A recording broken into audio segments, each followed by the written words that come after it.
Another aspect is that more firms are forcing practices to compete on price for the very first time.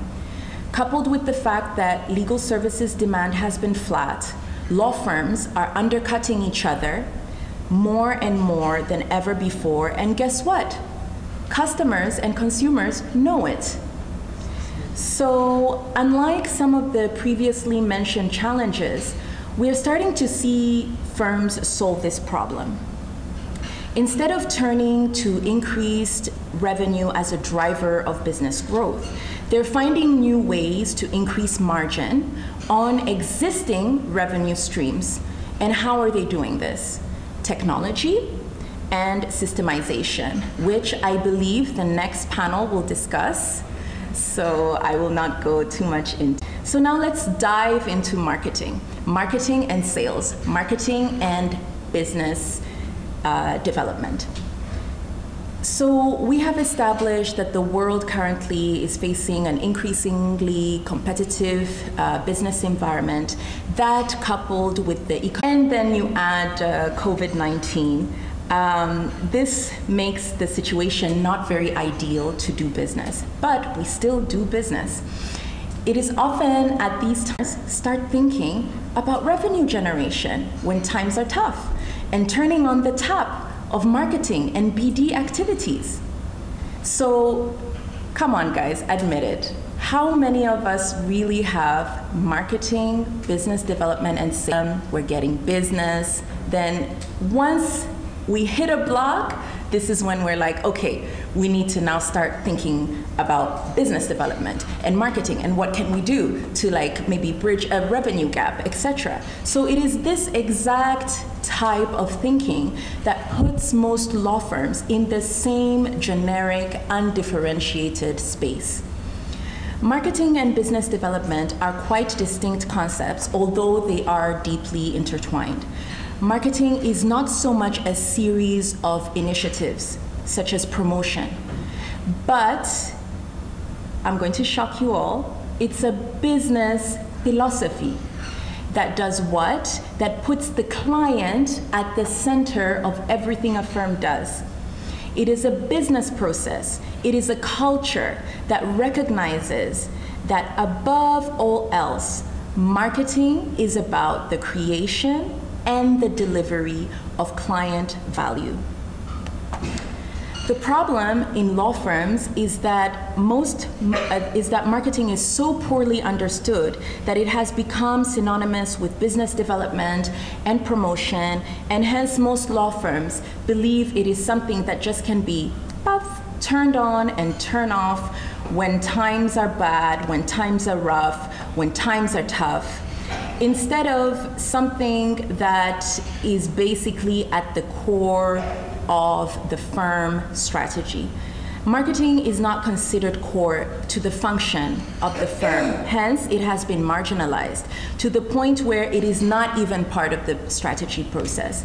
And the marketing people, you find yourself completely overwhelmed with essentially having day-to-day tactical initiatives that have very little to no impact on the firm.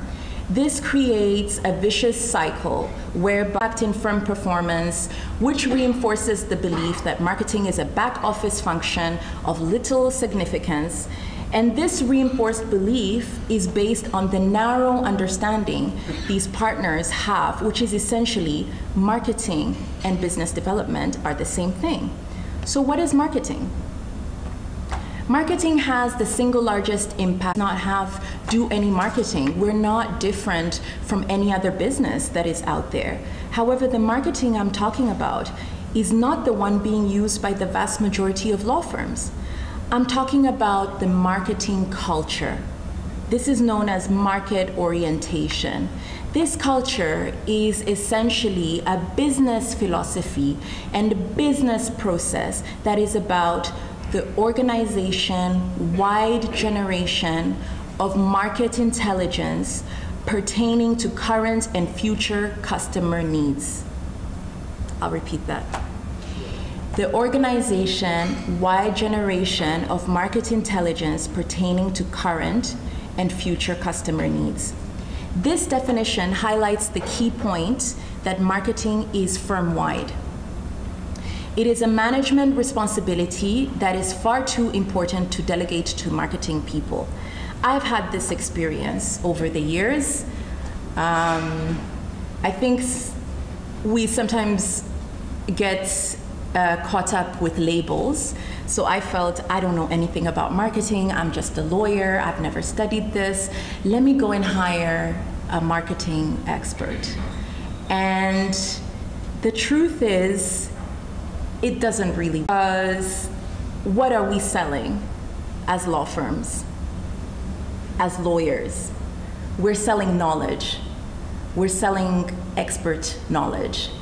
So if you get a marketing expert that has no experience, in law firms, in the legal business, let's say a marketing expert that is responsible for the growth at Vodacom, and you bring him in, the chances are that you are not really going to get the results that you would want to get. So simply delegating promotional activities is one thing, but as lawyers in law firms, we as lawyers, as partners, are actually the heart of the marketing. We are the ones that are going to be defining the marketing strategy. So every lawyer inherently understands that firm profitability comes from delivering client value. But they have forgotten this in the midst of management practices. So obsession with leverage and utilization. So these things are no longer really relevant in a changing market. We have to find a new way of thinking. We need to think into what does the client want? What do the consumers want? And what do they want from a firm? They want a responsive firm. They want professionals that speak in terms and in simple terms and they show empathy. They want firms that understand their business and industry. They want firms that add value to what they do.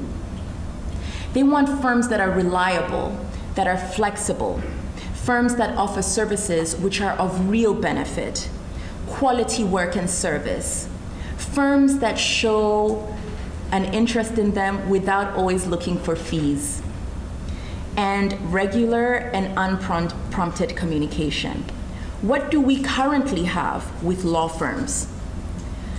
We have law firms that are basically very poor at leveraging essentially intellectual capital. Hourly billing that does not recognize value and creates a conflict of interest between the client and the firm. Too much focus on billable time and utilization rates. Associates that are trained in technical skills but not in management. Professionals with high IQ and little EQ, firm structure that inhibits cross-functional sharing of information, professionals with little formal business training, senior partners with high resistance to alternative ways of working, fixation on practice areas as opposed to client problems, focus on cross-selling without understanding client needs, and lack of understanding of marketing techniques such as research and segmentation. So what this points to is the need for culture change within the firm as a prerequisite to achieving a high performance. A market-oriented firm is one that understands clients, markets, and itself in order to coordinate information sharing across the firm that leads to client value that is very hard for other firms to copy.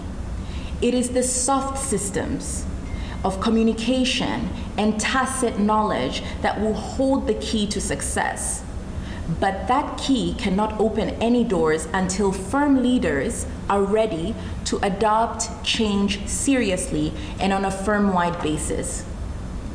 This approach to strategy, market-driven, market-leading, marketing-led, is what creates true differentiation, not some superficial attempt to claim superiority in certain practice through traditional, promotional, and business development activities. So let me repeat that.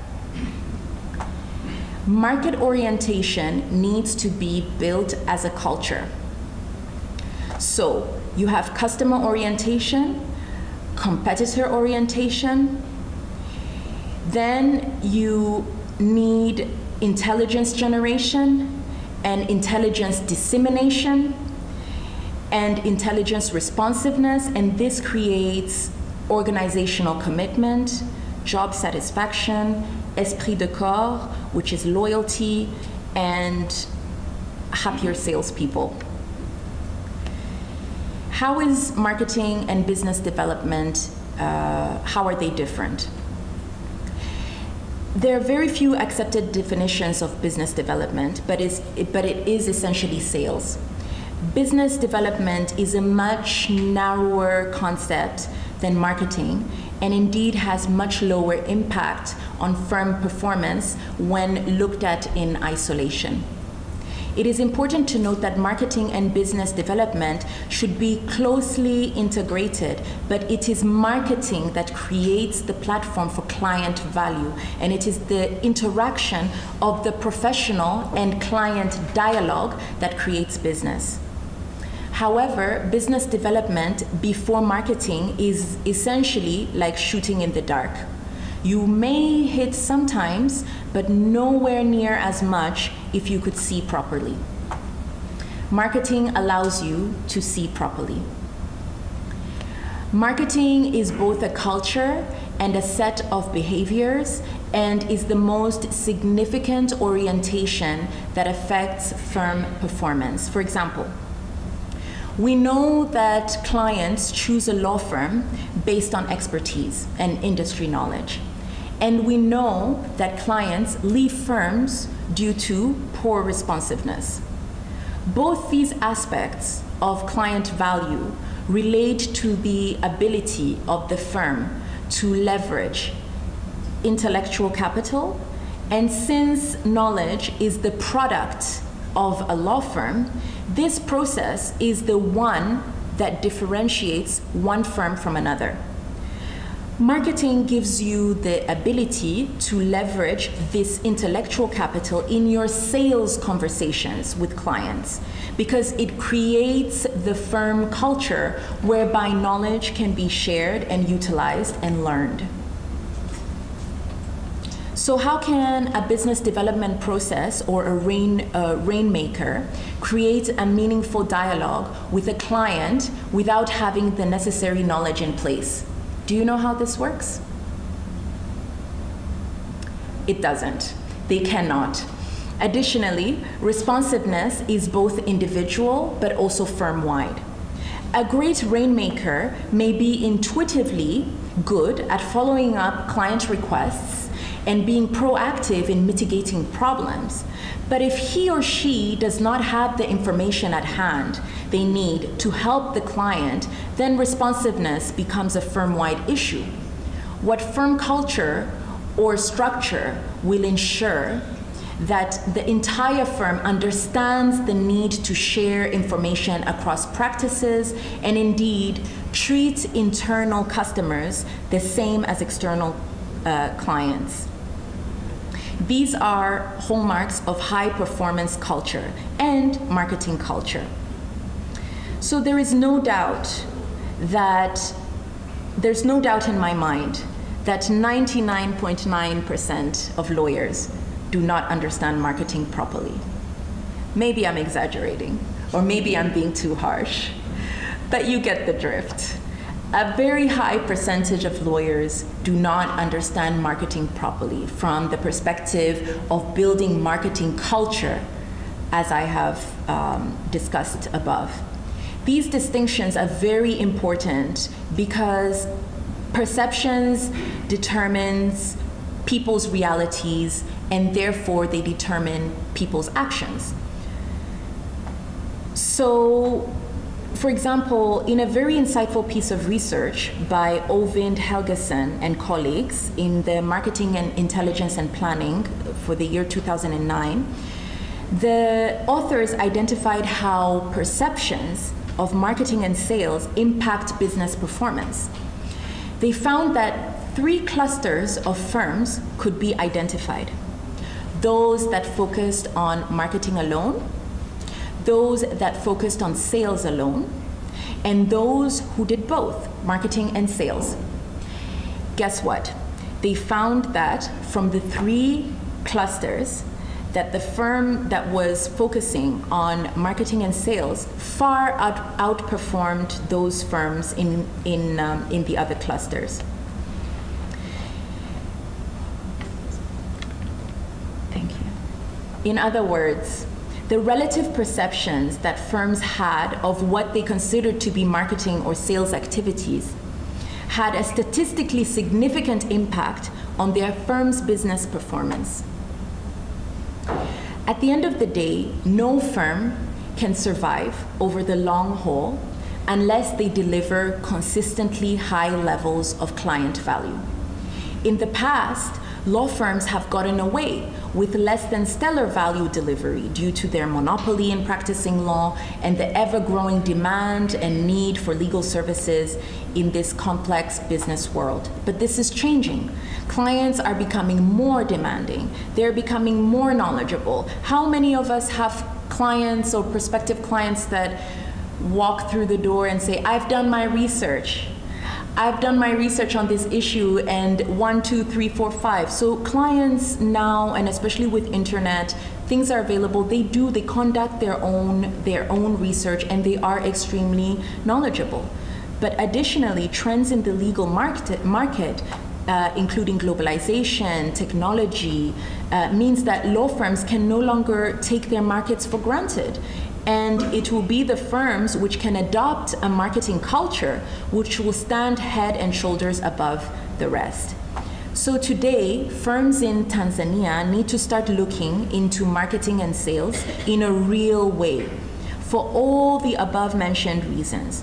But also, we expect competition to increase significantly as we move to the Africa Free Continental Agreement, which not only will allow other countries that have ratified the treaty to come into Tanzania, but also allows us Tanzanians to go to other markets. How do we go to other markets? How do we scale? How do we grow without marketing and sales, and without putting marketing culture at the center of the strategy processes of a law firm? That's a question that I'm leaving all of you to think about, and that's all for me today. Thank you.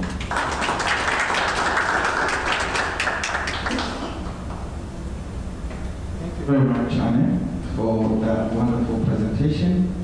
I guess the next panel has a lot to do in terms of breaking down all the jargon that was used. And glad we have Chief of Happiness, subject matter expert in the panel. I'd like to keep last in terms of introducing.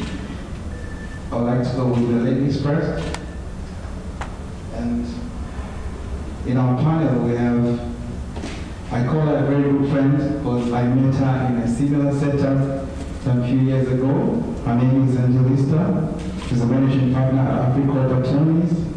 So Angelista is a corporate and civil litigation attorney. She has over 10 years of experience in the legal field. Her practice concentrates on commercial litigation, corporate governance, employment law, family law, and focusing on probate, divorce, and custody matters. Having worked with highly reputed companies, she has in-depth knowledge, understanding, expertise, and experience in dealing with complicated regulatory and compliance issues essential for business growth. That was not all.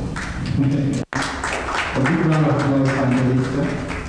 And up next, Mr. C.O.H., Chief of Happiness from 70 Inc., Ashik Sharif, who is a humorist, an entrepreneur, sales and business development expert, coach, mentor, artist, TED speaker, and a dad. Wow.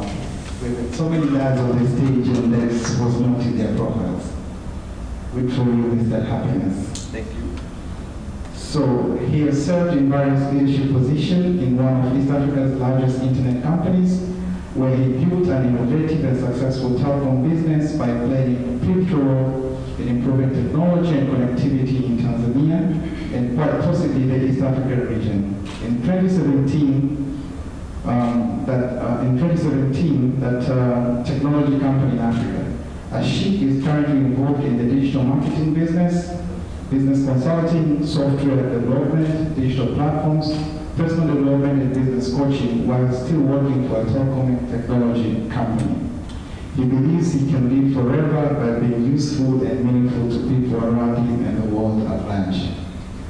Mr. will be to you as a subject matter expert. Please, we've had a lot of business development, sales, and marketing. Can you help us break it down, short and sweet, for my mom who's watching on YouTube to basically grasp this knowledge? Thank you. So I'm going to start with marketing and sales. And what does it really mean? Think of it as marketing is the pull, sales is the push. I'll tell you what. Marketing is all about communication, awareness, talking to your customers, informing to your target audiences. Marketing really focuses on revolving around your customers. Every messaging, everything that you put out there, you have to think about one and only one thing: is your end customer, which is audience. Sales, however, is really having the customer revolve around your product or service. Sales further is about fulfilling a need, addressing a challenge, or solving a problem. Let me put that down in context of legal firms. Sadly, you're one of those businesses that people don't think about otherwise. Only when they get into trouble. Whether it is divorce, whether it's corporate breakups, whether it is HR, you'll be surprised to know that how many new startups that start don't think about legal matters or legal opinions or expertise on their companies or on their departments. That's your challenge.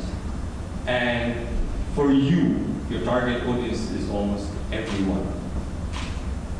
And when you go out there and market yourself, and I would disagree with the speaker before, is do not niche down. I think you should niche down. Because not everyone has the same problems. Not everyone will relate to you. Not everyone is in the same journey in their lives. The problems I had when I was 16 are different than the problems I have today. I'm only 18, by the way, but yes, it's still different. Okay? And so when you niche down, you reach the interest of your desirable audiences. That's how you put yourself forward. Think of marketing as, at the end of the day, you're building a tribe. You're building a tribe of all the ordinary people, but are becoming extraordinary because of the principles, the values, the beliefs, the vibes that you share with them and they feel connected to. That is one way for you to go give your message out there in terms of marketing. Sales is when you reach them, figure out what their challenges are, figure out what their problems are, what their needs are, and solve them. I hope that was a simple enough explanation. Yes, I think that was short and sweet. You wanted to disagree with Amne. I hope you have legal advice here. Your counselor, instead of telling your lawyers. Please, Amne, you want to respond to that? I have a room full of lawyers. The best person. You can hire someone already. Amne, if you would like to respond to that in terms of what now happens from a law firm perspective, given the restrictions that are there in the law in terms of advertising, how do you incorporate that marketing strategy in a law firm business to actually realize the goals that you have as a law firm? Thank you for the question. I need to disagree on the disagreement. So actually, no, or rather agree with what Ashik said, which is that I do agree that you do need to niche down. And actually, in my speech, I don't think I really, maybe that didn't come across very clearly. But you absolutely need to niche down, and you absolutely need to know exactly who your customer is. Where I disagree is that everybody is your customer. If everybody, I mean, at least in the legal world, there is, if it's everybody, then you're kind of like a jack of all trades, right? But I think one of the things that I do really think is specialization, which will then lead to who exactly your target customers are, but then understanding who your customers are in detail. Now, with regards to how do law firms incorporate a marketing strategy, fruit, having a billboard, with come and see me, call me now at this number, and I will give you legal advice, etc. But that is not to say that we can't do anything. And one of the things that we are selling is our knowledge and our expertise. So I don't know how this works out in Tanzania, because I know my brothers and sisters here don't really like writing or reading. But the core of the marketing strategy would be essentially to have thought leadership pieces, writing, showcasing your expertise, showcasing your knowledge, so that this person has the knowledge, this person has the specialization, this person has what it takes to represent me on a matter. So I think this is one of the most important things that we can do. Another important thing that we can do is participate in forums like this, but also in other forums that are more specialized, where again you get to showcase your expertise and knowledge. So I think the most important thing, is to be able to showcase effectively your knowledge. Thank you for that. I think we spoke at length in the morning session on the needs for specialization, how one does that. So even the senior most advocates admitted to saying no, never saying no to a client when they knock in. So you just have to do everything, because that is sort of dictated by the market, and the market isn't large enough for you to say, no, I don't do this, I only do this. So what I like about this panel is that we have a real life example. Okay, this could not be the perfect example because he has worked in a law firm before, but she's recently started her own practice. I want us to see what she had put forward, her personal journey in terms of getting her name out there, that she now has her own practice, and how she actually attracts business to her activities.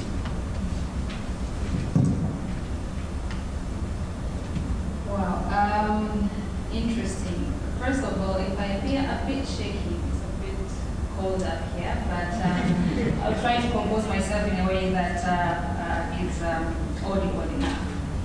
Interesting, and I think this the presentation and the topic itself has been very interesting for me, because honestly speaking, I had it from the get-go. When they say treat law as business, for me, when I started, it didn't actually start as a law firm. For me, it started, who do I want people to see in terms of legal practice? So what I think for me worked was how I introduced myself as a person. The very first time I started practicing law. And you may find this as a joke, but this is a real life example. In, I think, last 3 years, or maybe 2, I was, I think, flying from Arusha, from a conference actually, like this, to here. And in thinking, I was like, yeah, I'm a lawyer, and I want people to know me as a lawyer. And I think they do, but with digital marketing and everything, what actually sets me apart some of them, yeah, some people are not new. So I started with every post that I do in either attending a conference, wearing a suit, reading a book. Every post of that nature had the She Attorney hashtag underneath. You'll be surprised to know that apart from the page, my page, the hashtag itself has a following as you speak. And to me, I started looking at it and I'm like, okay, it actually works. I started working in quotes and then people be like, the she. I'm like, yeah. So to me, and the fact that I had that from the very onset, before actually starting my own practice, really, really helped. And it didn't only help me, but the firm that I was working with then. I became the face of the firm, and I was in the partnership. And that actually paid me in terms of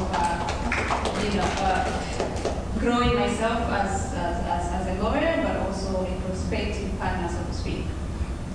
So when it came time that I started thinking of running my own practice, I didn't forget that. The very first thing that I thought, and which I think I used to share, is the fact that most traditional law firms, which we have grown seeing, have forgotten to treat law firms as businesses. And that to me was a wake-up call that if I ever have a law firm, I'll do things differently. So when the idea of Angelista starting her own law firm started, burning, like, when you sleep, you're thinking about it. When you wake up, you're thinking about it. I was like, if I have to treat a law firm as a business, what really am I going to do different? So I started thinking about branding. Just like I started the She Attorney hashtag, I felt like the law firm has to stand out by itself. That is first. But then I had to have a very good logo. That was second. I had to have a very good office that makes me feel comfortable, but actually is something that introduces me, my personality, and the things that I give out, including how I present myself. So if I am able to do a very good presentation, that means I am introducing that brand. So if I'm saying Africa Patonis, if I just say it, people are like, nice. And so for me, all those things formed really a core key, starting steps, if you like, when I was starting my law practice. And interestingly, I must say I'm a living proof that everything that they talk about, digital marketing and everything works. I opened doors, I think on my birthday last year, 28th of August. By then, the only thing I had, I think it was an open space and not a single retainer then. And a page that I had actually started, Instagram page, which had maybe 2 or 3 followers. As we speak, that page has about 600 and more followers. And forget about LinkedIn, that is just Instagram. And then in my mind, in as much as many law firms survive without having a website, to me that was key. Not just a website. You'll be happy to know that the money I spent on the website, it's crazy. You hire the first one, they ruin it, you're like, no, this is not me. The second one ruins it, and then people are like, why are you spending so much money on just the website? You don't even just be like everybody else. And I'm like, no, I told you it's not like everybody else. It has to stand out, it has to be different, it has to be in a certain way. And when I put it out there, it's also the feedback. It's also how I also linked it with all my professional medias, my personal social medias, if you like. And today marks maybe closest to 1 year, but with the following and with the social media presence, the retainers that I have, and I think even the ones that I'm going to get, are paying almost everything that is there, including staff and you know, even if the fear was like maybe in 1 year I'll close the doors, maybe I'll do marketing, and it has done wonders. So I would say if you have to ask me about my personal journeys, really would be marketing but digital. And I think that, be it the traditional law firms, but also me being a new law firm, sort of like gave me the edge and an equal level ground. And the lucky aspect of it all also for me was the fact that when I was actually starting, it's when the pandemic was like in the middle. As a new me was an advantage. So what I put out there in terms of content really spoke highly. And so when you come to see the actual thing, it's like, yeah, so I did everything online. So make sure you set your signatures right, your documents right, your website right, your cards right, everything right. And I think for me that has been the age. Thank you for that. That was really a run in your personal journey. So back to Ashi. Angelista has spoken at length about digital marketing and the number of followers in our Instagram page or visitors in their website. How do you then link all these followers or likes on social media to actually transform them? How do you account for its costing? Do you have some sort of a system that can give you a feedback that the money that I invested in digital marketing actually pays off? How do you do that in the marketing sphere? And another example, rather follow-up question. I'm a new law firm. I come to you. What would be your advice? Let's say I'm in corporate law. Okay. Thank you. Good question. So the first one was, how do you, I'm assuming you asked about the costing and how does it constitute to ROIs of what you put in and how you're getting business. First, let me tell you, marketing today, and speak about digital marketing and the platforms that we have, the mediums that we have, is much, much more affordable than it has ever been. Okay? Think about 10 years ago, 15 years ago, 20 years ago. If you had to speak to your target audience, what would you have done? Before the introduction of Facebook, before the introduction of Instagram, LinkedIn, social media platforms. What would you have done? You go to TV, right? You go to radio, you go to papers, you go to billboards, maybe you can do some trade shows and road shows. We all know how much that would cost. It would have to be a significant part of your annual budget, right? Today, a lot of big companies, and I say this on a very generic level, agnostic to sectors, spend anywhere between 5 to 10% of their annual turnover on the marketing, compared to 20 years ago.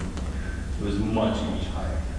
So number one, digital marketing already gives you cost-benefit analysis in terms of when you look at traditional and new.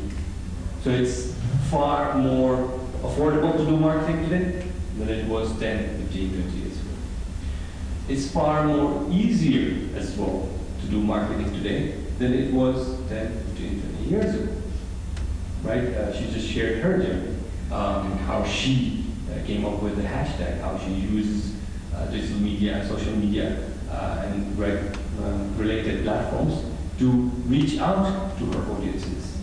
You don't need an expert if you know what you want to start. I think as you scale up is when you then need resources and you need experts to help you do things more efficiently, more effectively. So as far as costing goes, it's far more affordable. It's definitely something that every business, and I don't mean in only legal fraternity, but every business should think about as their core element of success. Marketing has to be right up there with your top 5 when you launch a business.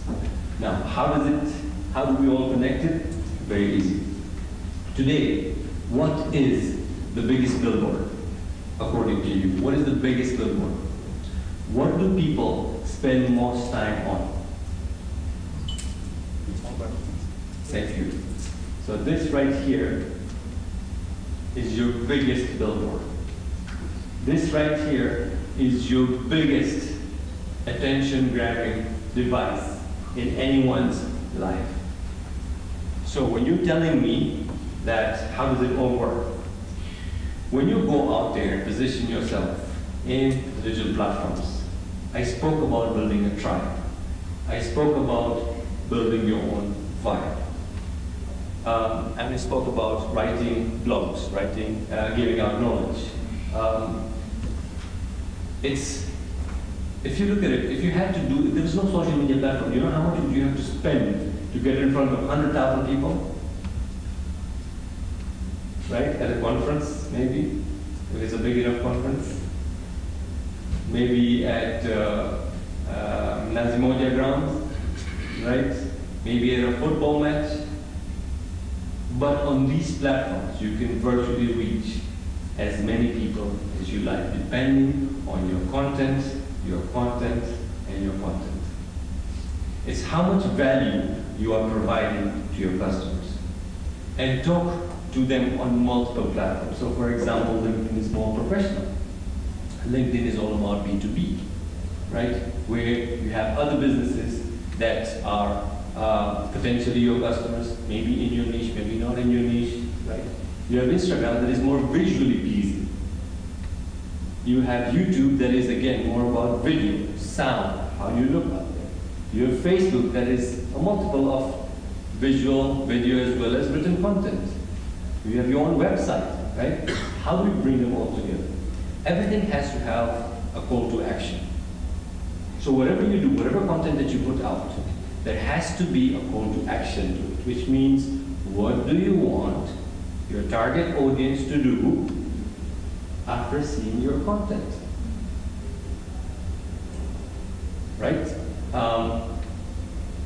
Reach out if you have agency. If you have this problem, reach out. Or maybe you're saying, do you know that we did address this problem in this particular way? We had this issue that needed to be addressed, and this is how we did it. And you don't even have to say sometimes reach out, your number is right there. As people more relate to you, as people see what you've been able to do, right, they will reach out. That's how it works the next. I recently did a post on my Instagram about why a follow-up is very important. And there are 3 elements that works in your digital marketing as well. People need to remember you. So when they have a problem, they reach out to you. How does someone remember you? If you appeal to them. How do you appeal to them? Yourself. Right? Second, people need to hear from you. Know what you know. Know the amount of knowledge that you have. Right? And sometimes people are scared, oh, if I give out my knowledge, they'll never come to me. Trust me, 99% of people who hear you give out free content are never going to implement it. Because they have different priorities in life. They will look for you. So they need to remember you, they need to hear from you. The third most important thing, they need to trust you. How do they trust you? If they see you enough, they can relate to you, they like you enough, you make sense to them, they will trust you. And it is inherently in human beings. We will do business with people we like and we trust. So you use your platforms to get in front of people, be remembered, get yourself heard, and that's how you bring it all together. Thank you for that. I think that was a master class. Well, you spoke about content. This is where I come to now. I know you might not be in a position to respond to this. I would like the lawyers to respond to this. How much or what sort of content do you then post online as a lawyer? I've seen examples of very good lawyers that we know that even have an audacity to post a contract with a client on their Instagram stories. And I look at it and I say, what is this? Does this client know that this guy just posted my contract simply because you won in your business and you go and take a picture, put it on Instagram to basically flaunt whoever you want to flaunt to, that you have a new client? Amne, please, I'd like you to go first on this one. Can I just, you don't want me to answer? So content-wise, I understand. I've worked with legal firms, so I know that in Tanzania you're not allowed to advertise and I guess conventionally. But my only take is, my answer was in my previous talk or statements was content. Yeah. There is infinitely, virtually infinite ways again to give content out, and you don't have to flash your contract. Get in front of a camera and speak about a subject that you feel passionate about in the most basic terms. One mistake most lawyers make is and not lawyers within tech field, we use jargons. Break down a subject that it can be easily understood by an 8 or 12-year-old. That's how you generate content. So I don't mind. I think for a good example, a living example here, Harry just received a prize for being very vocal, but saying the right things on his clubhouse room. Absolutely. Yeah, thank you. Okay, first, thank God that we have ethics rules that we need to abide by as lawyers. So, I mean, obviously, publishing a contract without, unless you get the consent of your client is unethical. And even if you did get the consent of your client, it's still very poor taste. So I would say that about that. But in terms of how much content do we give, I think everybody has different practices. But I think mine has been that I give as much content of value. Because remember, we have to create value. And the customers need to see that there is value. So a lot of lawyers, I find in Tanzania, feel that kind of going and regurgitating the law is value, but there's actually no real value in that because most people can read the law. Surprise, surprise. So the value is when you're actually providing solutions, right? And you're maybe interpreting the law in a way that maybe people, it's not so obvious. So a lot of people will be like, yeah, but then, you know, they're going to read my content and then they're just not going to come to me. But that's not really how it works because, you know, clients want legal opinions at the end of the day, and a blog post is not a legal opinion. And hopefully you're putting that at the end of your publication, that this is not a legal opinion. So I think in order for customers, and especially like the good,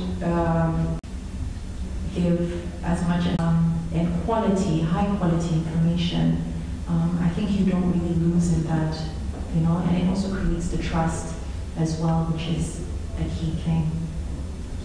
Yeah, thank you. Well, I think really what I think actually worked, and I'll go back to, I think, triple happiness, is it? What he said about, at the end of the day, people do business with who they like.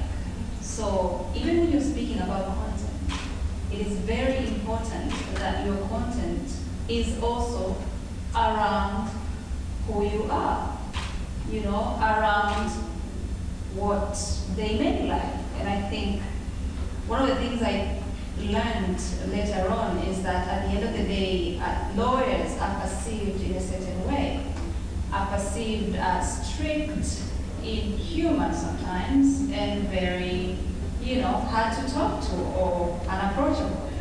So for me also the strategy was, at the end of the day, I'm human.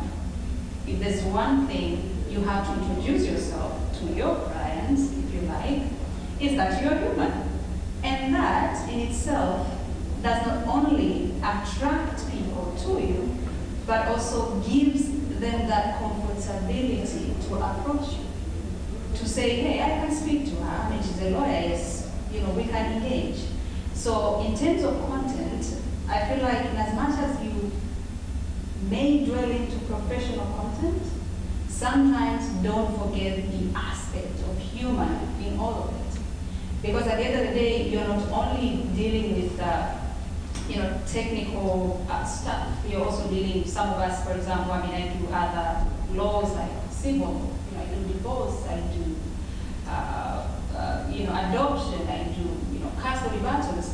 These are actually live, live experiences. People are going through things, and it's very easy for someone to approach you and speak to you about it if has actually sensed you're human after all. You're that person. So I think in terms of content, that, and I think I'll also echo what Amna has spoken about, giving also information that is valuable. Now, how do you do this? Also, I think it's not giving information expecting, because see, when you post information, say legal information, with the aim at the end of the day attracting clients. I mean, let's not lie. When we do that, at the end of the day, what we expect is that you call us. And this is very valid also would equal what Rashid Chief of Cabinet said about you spend very little in doing this marketing than you would expect. I'll give you a very good example. It happened to me just a week ago. I only posted, I think, a page or two on just this new development of law, and I saw a lot of big law firms. I'm like, Africa, we're doing it, and I did it. The minute I shoot it out, and it was around what may happen to you if you do not do X, Y, Z. And I sent to maybe a few of my clients and then posted it on LinkedIn. Believe me, I think, I'm not so sure I used even 2 MBs to post that, but I got maybe 3 instructions to actually do the returns for people, 4 months. So if I compare the pricing of how I actually, the time and also the posting, and the money I got out of it, you will see that I made more than what I actually spent on it. So I think when it comes to content, really, we have to make sure that we post contents that are around maybe 2 things. Being yourself, being that person that they want to relate to, but also, why should I hire you? I mean, why should I come to you and not go to Harry, for example, or XYZ? Because you package it in that way. I think that would be my take into that. Thank you for that insight. Just to wind up, I'd like to hear more from Rashid on the role personal branding does. Angelisa has been speaking a lot about how you relate to whatever content that you post.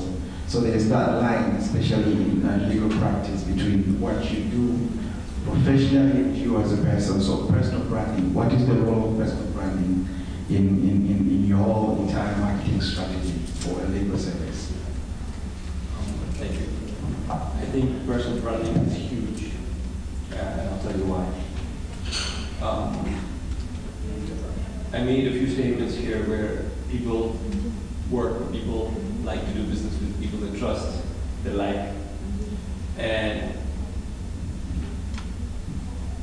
in my experience, I've been selling, I have a sales background, a telecom background, no products, I tell people. In my over 23 years of selling, I'll say, I've never come across a customer who's not human. Think about it. We all sell to people. 100% of your customers are people. And if people like, trust others, there's a natural affinity for them to be like them, to be with them, to be around them, right? To associate themselves with them. So, as good as you are in your marketing, in your branding, your business branding, the way your logo is, the way your color scheme is, whatnot, at the end of the day, people will see through all that to the people that are behind that brand. I mean, you mentioned how you are the face of the company that you work with. Why? Because people could relate to you. For the longest of time, you introduced me, I've been in the telecom sector. My name in most people's phone book is not my first name and my last name. My first name is Ashik, My last name is Sharif, but I was known as Ashik Raha. You know why? Because they associated Raha to me, to my face, or how I made them about that. It's you, your personality, what you stand for, what your principles are, what your beliefs are. And it doesn't have to conform to everyone's belief. I'm glad, look, you guys love that, but I'm not really gonna die. I'm here in my sneakers and my t-shirt and my green or whatever pants, without socks or short socks. It doesn't matter, this is who I am.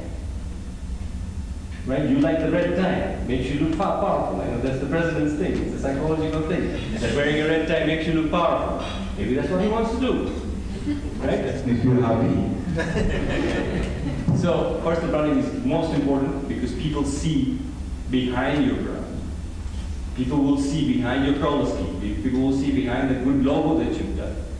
And people will work with people, especially in your profession. There isn't an AI legal opinion that they can ask for. They can search. There isn't an app they can get the problem sorted out from. So it's really about personal branding. And I go back to what you said earlier, is about how you are also giving your audiences a view into your personal life, in your personality. It isn't always about business. It isn't always about this law and that law. And share personal stories as well. When I introduced 78 Inc., I shared with you a personal story. So you can relate, because we all have stories. At the end of the day, everyone here will become a story. You decide you want to be a good story, a great story. And so that's where personal branding comes in. And personal branding is not necessarily about how well you dress, what not. It's what you stand for, it's what you believe, what your principles are for, or what you believe in strongly, and whether it confronts with others or not, it doesn't matter. I think I've answered that. Yes, thank you very much. Before we take, okay, I think it's time we take some questions from the audience. Is there any questions to the panel?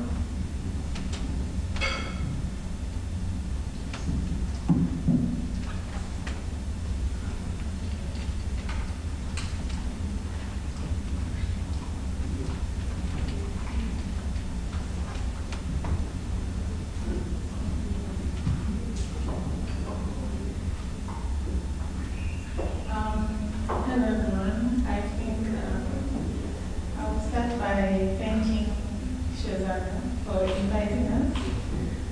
I'll introduce myself later because I'm here with my partner, but I would really like to comment on marketing.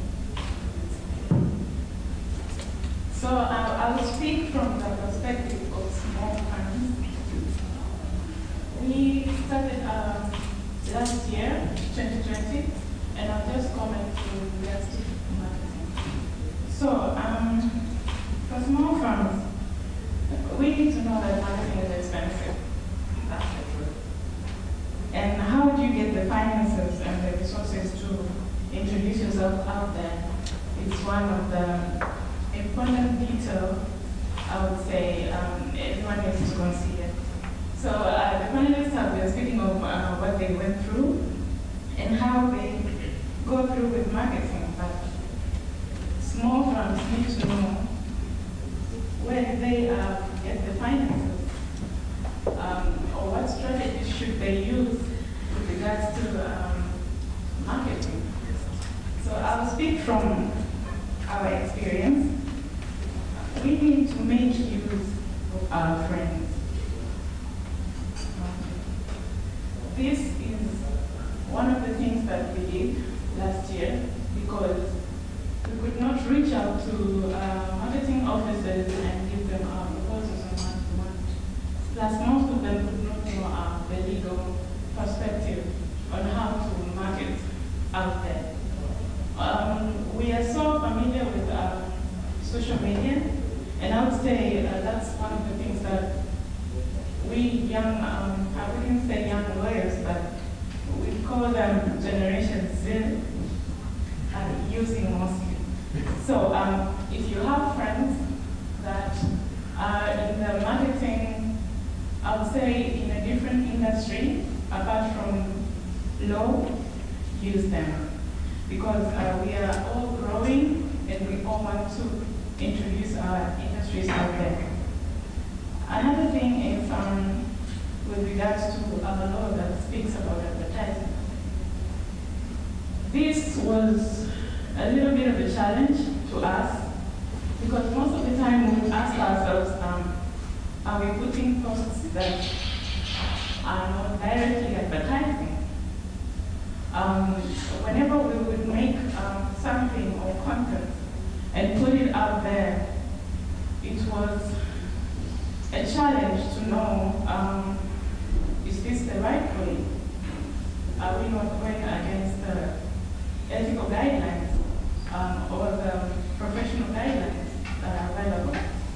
But in real sense, if you read them, these guidelines do not stop us from advertising. Actually, they allow us to speak business, but they just give a limit on how you speak that business. First, it has to align with public interest. So whatever you're putting out there, make sure it aligns with public interest. And another thing, it shouldn't be against the integrity of the profession. So with regards to integrity, we all know this. We've all been through law school, we all practice.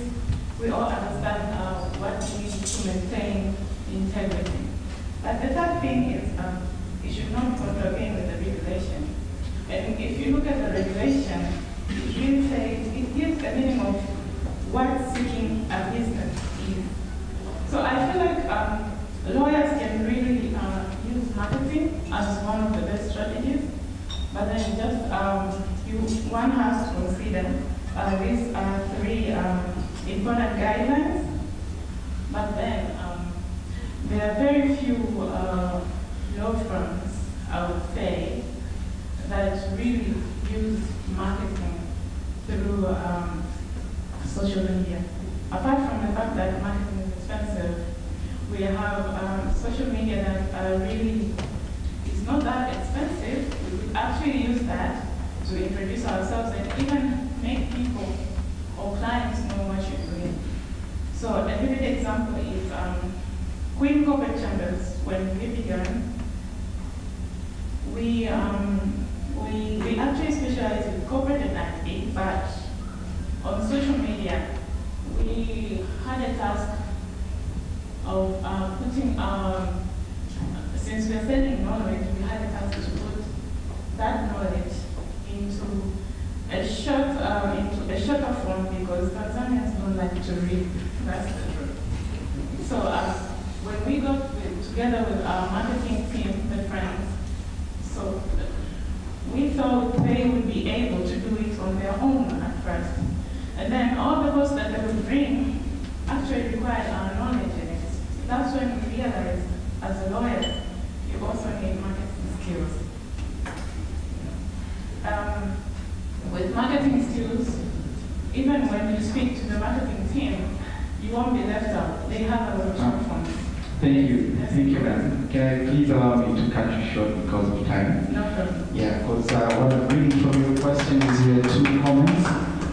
First on the expenses related to marketing, and the second thing is you like a partner's take on whether there are restrictions on marketing or rules against advertising really do have a role to play currently. I would like a sheep to take on the first part and the lawyer panelists to take on the second one.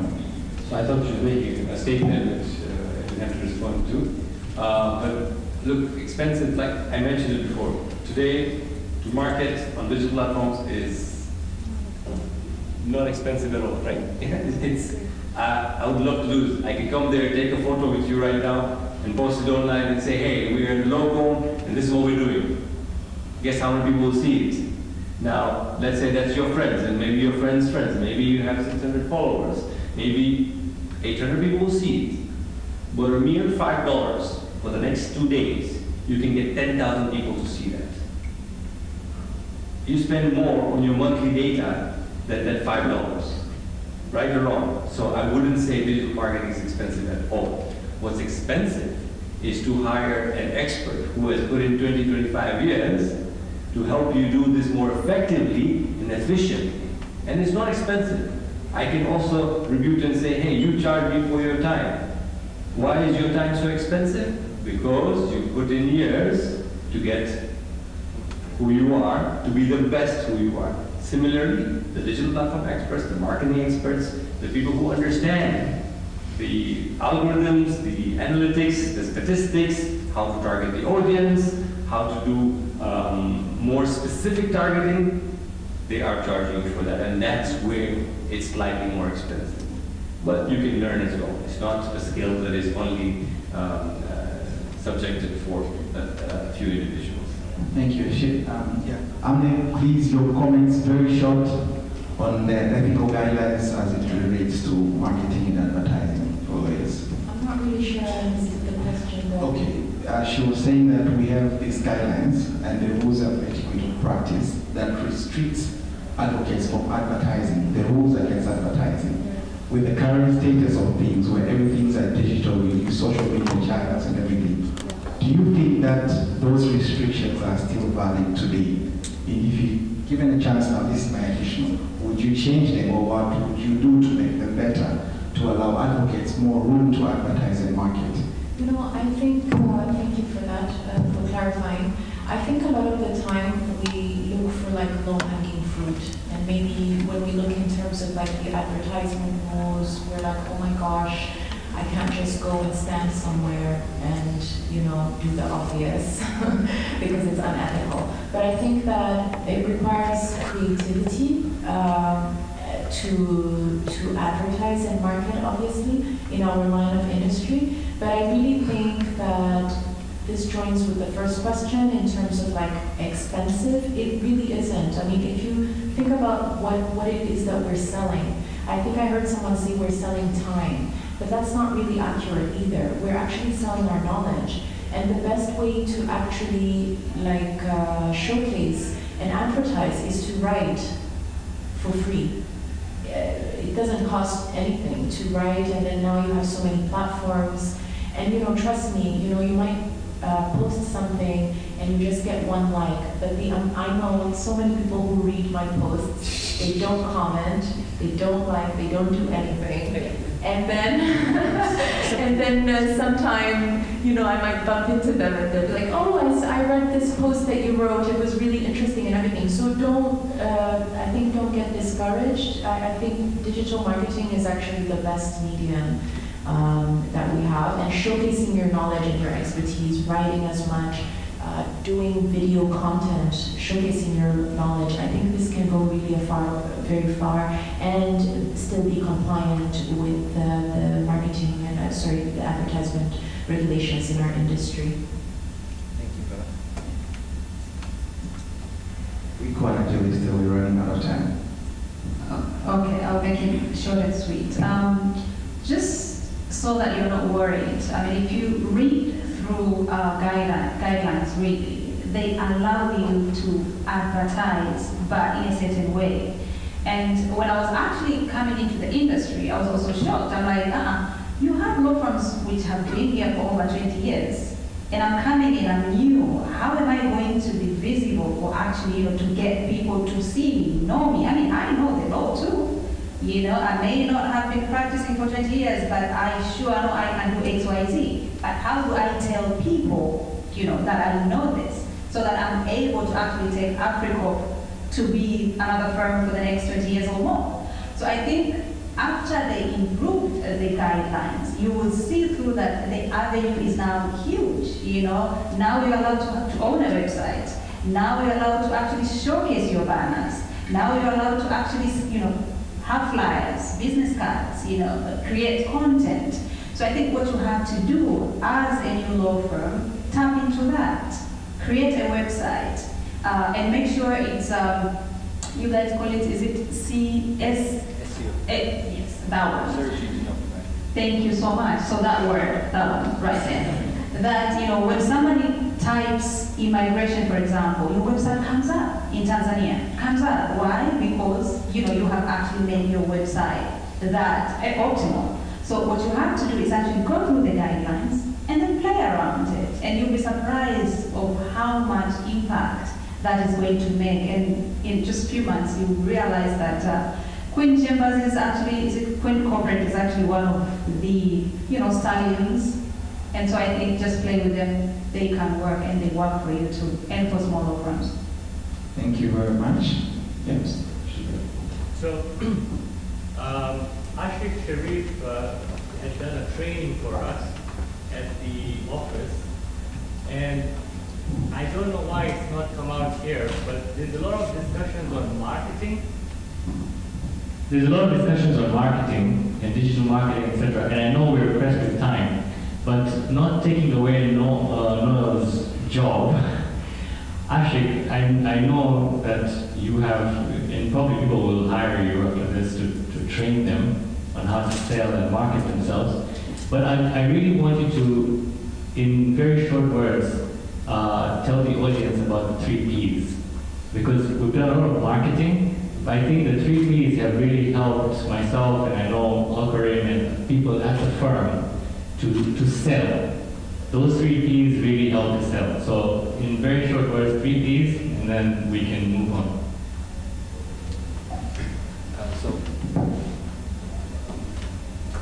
So what Shizad is speaking about is my own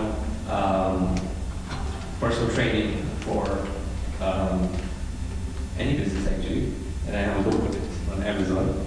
It goes by the title of How to Really Sell. I turned that book into a training and coaching session. So part of in that book where I coach or give you guys guidance on how you should be able to sell really well. And selling is, like I say, I truly and genuinely believe that selling is about solving problems, it's about addressing needs.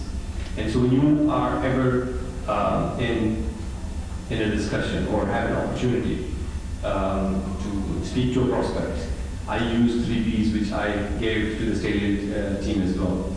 And these 3 Ps are, ready? Good. Promise. The promise of what you can do for your customer, right? It's what my solutions, what my products, what my firm can do for you. The proof, which means give them a reference of what you've done, things that you've been able to do, examples, testimonials, right? That's the proof. And the final thing is the pitch. Pitch. Pitch. My pitch is high, no pitch. P-I-T-C-H, as like a football pitch.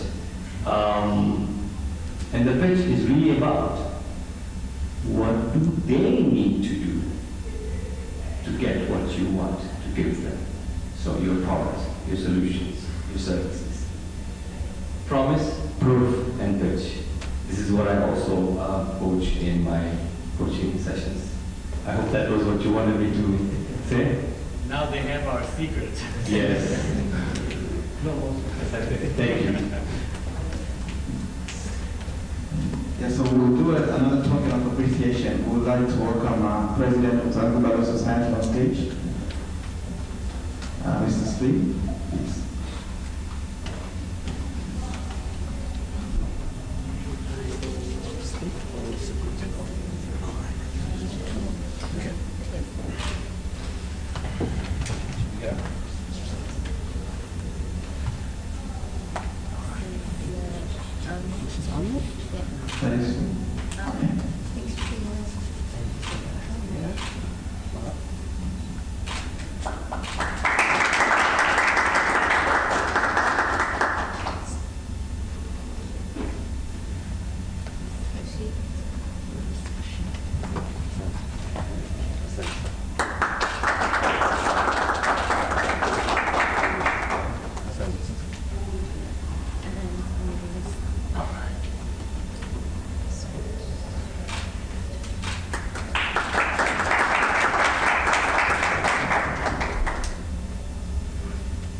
Yes, Mr. Singh, before you leave the stage, in the spirit of the United Republic, if you will say something small to the audience.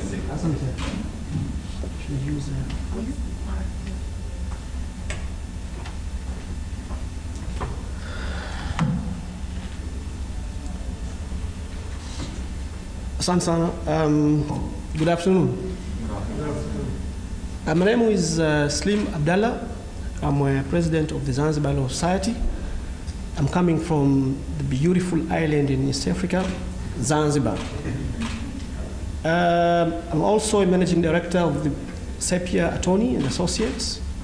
We are a registered law firm based in Zanzibar. Dear colleagues, mabibi na mabwana, it is such a big honor for Stallion Attorney to recognize our presence and thank you for your invitation. I would like to thank you for your innovation and your critical thinking.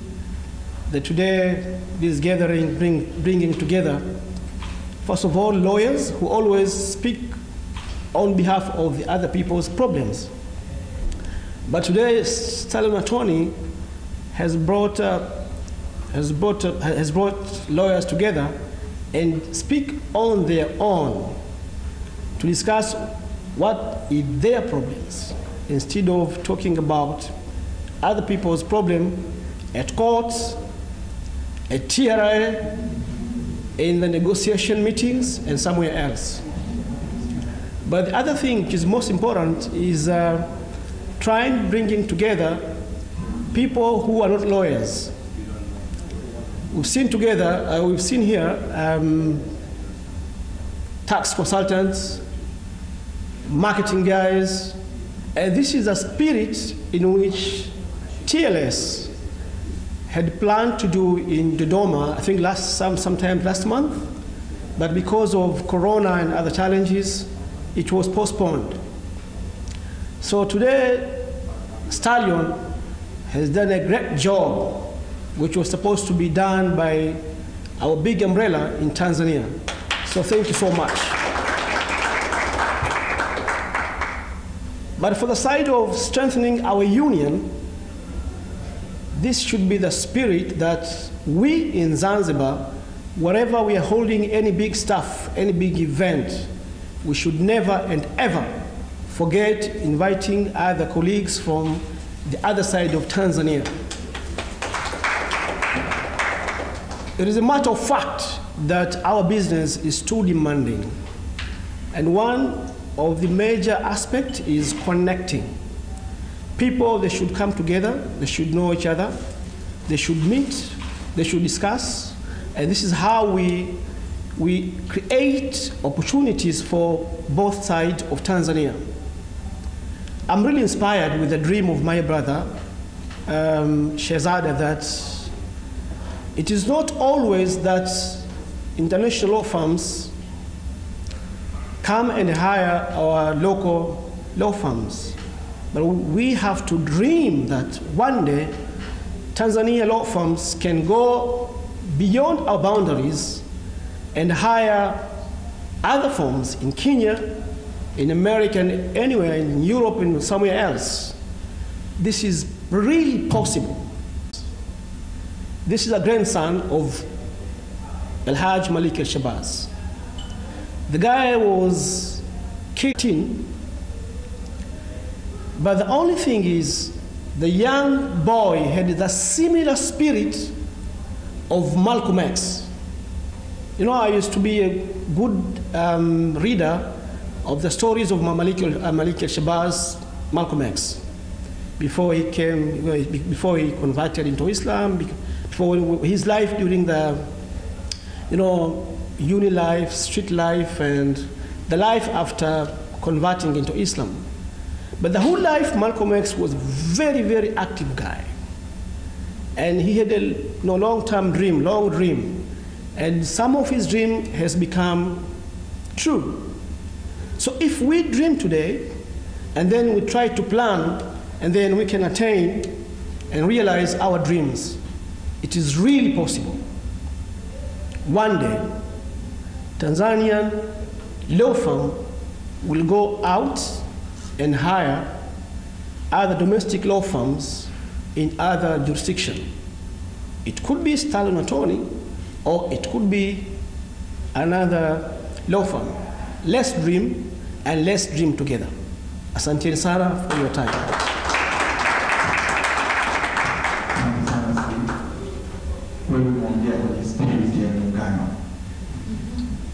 Yes, as we welcome our next speaker, I'd like to remind everybody that we have refreshments on our left, so feel free. They're here all the time. You can save yourself and welcome our sponsors break now.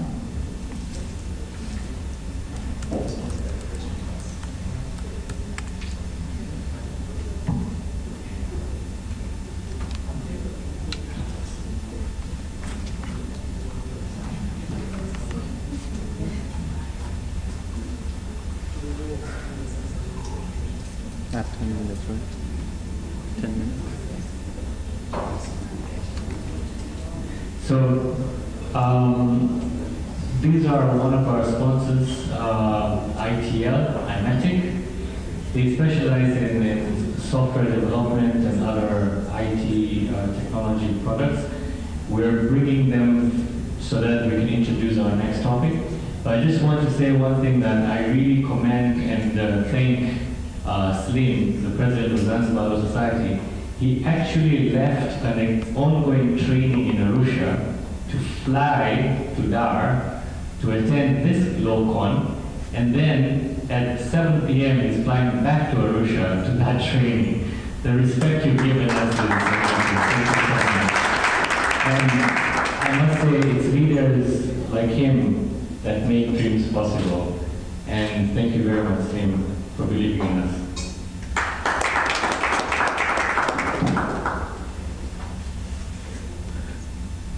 Good evening.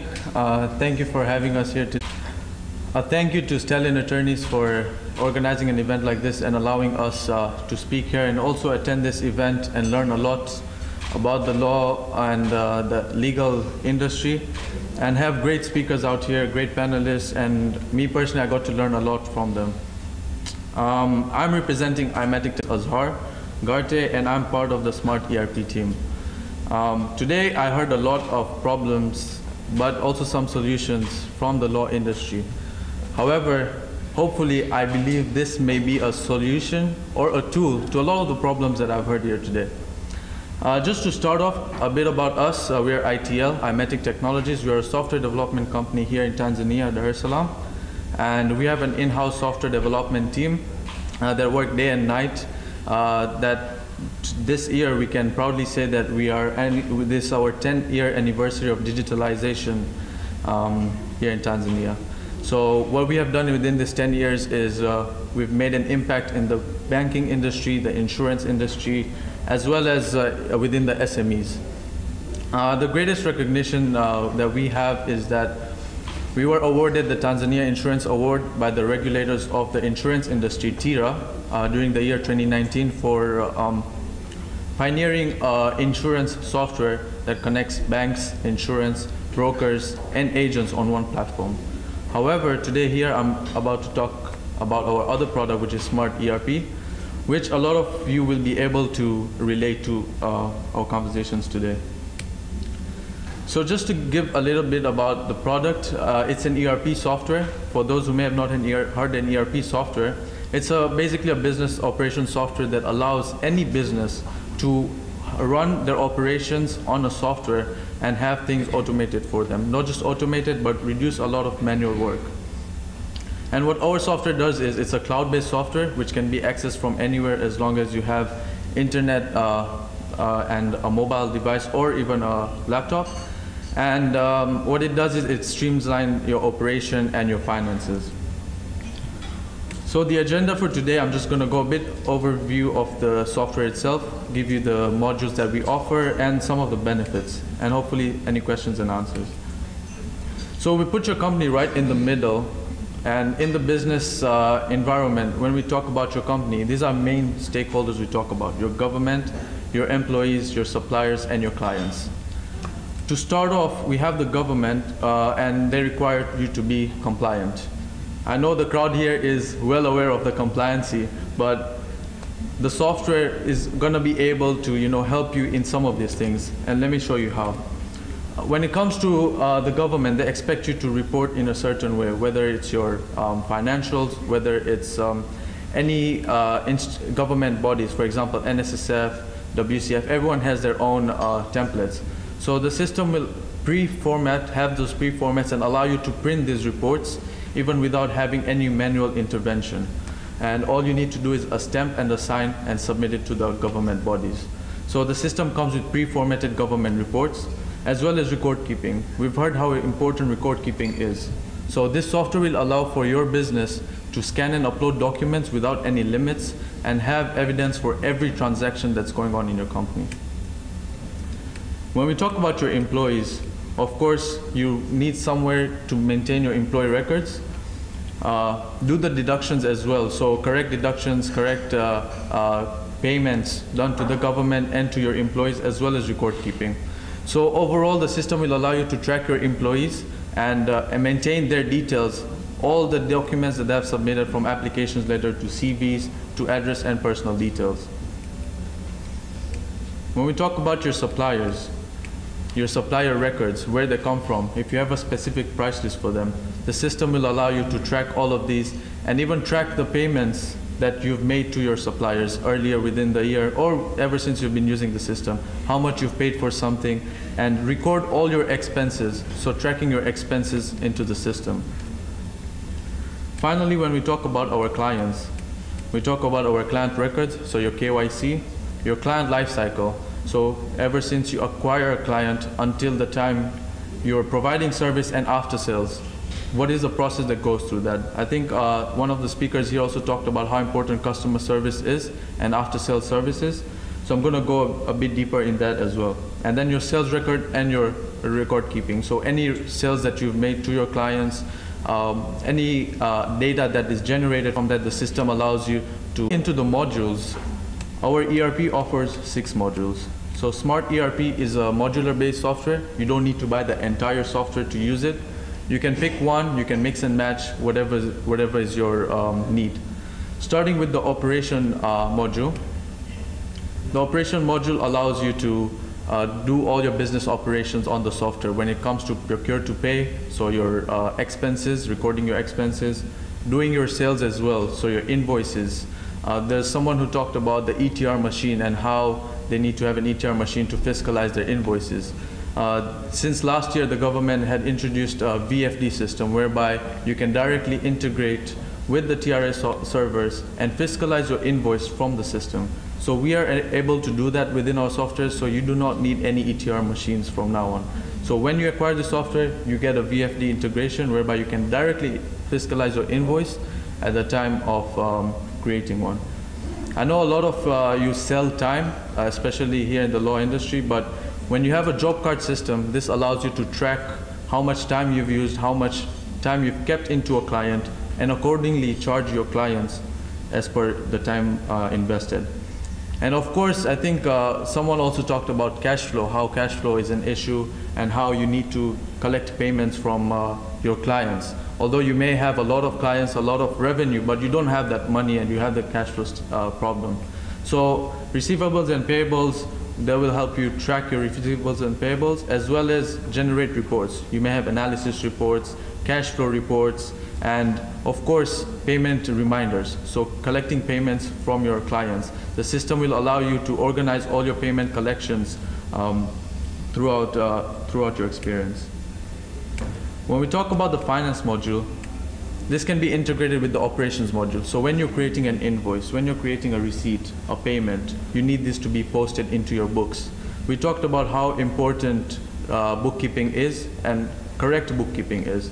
So the system is in line with the compliance of Tanzanian TRA, and it will post for you exactly the way they want your formats to be when it comes to your financial statements. So when it comes to your general ledgers, your bank reconciliation, you'll be directly able to reconcile your statement with the system and your cash book. You have your statutory payment scheduler. So we know we have a lot of taxes here in Tanzania. No need to lie about that. But there's a time where you keep forgetting the taxes that need to be paid. So the system will make sure that you have reminders few days, few weeks before a tax payment is due, so that your cash flow allows you to do those payments. And of course, you want a system to generate financial reports for you. So when it comes to cash flow statements, financial reports such as trial balance, balance sheet, and P&L, the system will do that for you as well. When we talk about CRM, we talk about the customer relationship management. I know right now they just talked about how important marketing is. And when you talk about marketing, mostly you talk about these four things. You talk about query, meaning anytime you have a query, it could be from a phone call, it could be from a website, it could be an email. So the system will integrate to your website. So whenever you have a client or a prospect come into your website to ask for a query, you will get a notification on the system that, hey, you have a client who's asking for a request. So request could be from your from your clients that you already have. So they could request you to review a contract, to review certain things for them. So request, you have complaints and grievance. So you may have complaints from clients and grievance as well. So the system will allow you to do your sales and your after sales activities as well to make sure you're keeping your clients in check and making sure that your clients are happy with your services. When we talk about the contracts module, we know that you have clients that are retainer and one-off, but there's a way you can differentiate your retainers to your one-offs. So you may have clients with your retainers whereby you have payment schedules. So the system will allow you to create those payment schedules, whether it's monthly, quarterly, annually, semi-annually. You can create those schedules so that you don't forget to bill your clients, and as well as your one-off. So you could have one-off clients whereby you could record their whatever you're interacting with them, and make sure that whatever disbursements you've received from this client is that client's and it's not mixed up with your income. So the contract module really allows you to set apart your retainers and one-offs. And then we talk about the HR and payroll.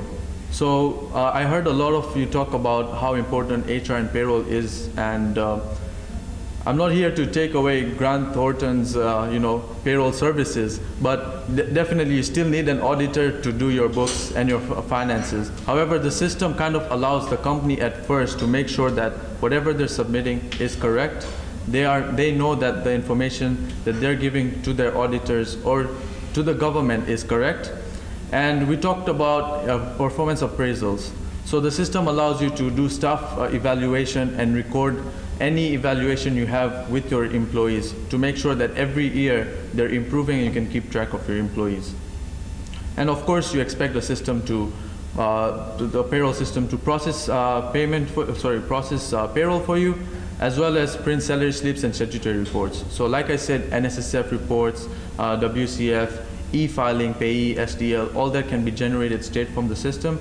And in the initiative to go paperless, you can even send your pay slips via email to your employees. And finally, we have a fixed asset module.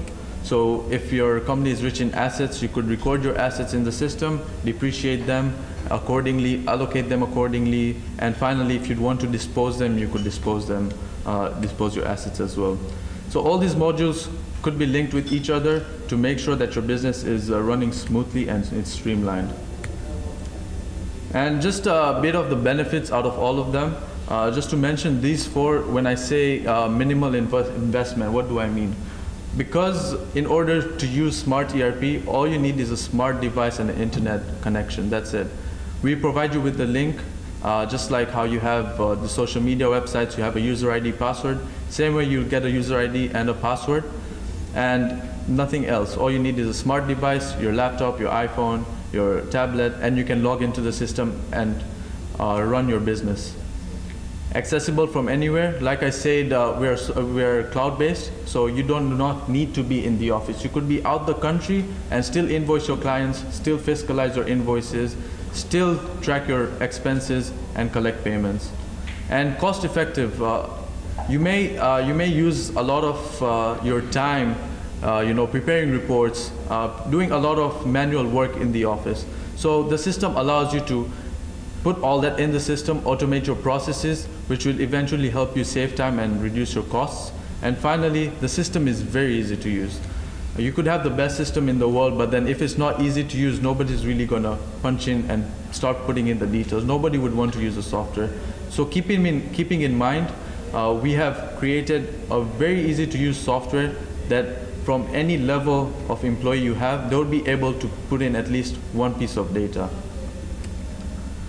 So finally, if you have any questions and answers, we'd be happy to take it at this point. Thank you. Thank you. Any questions maybe at this point? Sorry, costs.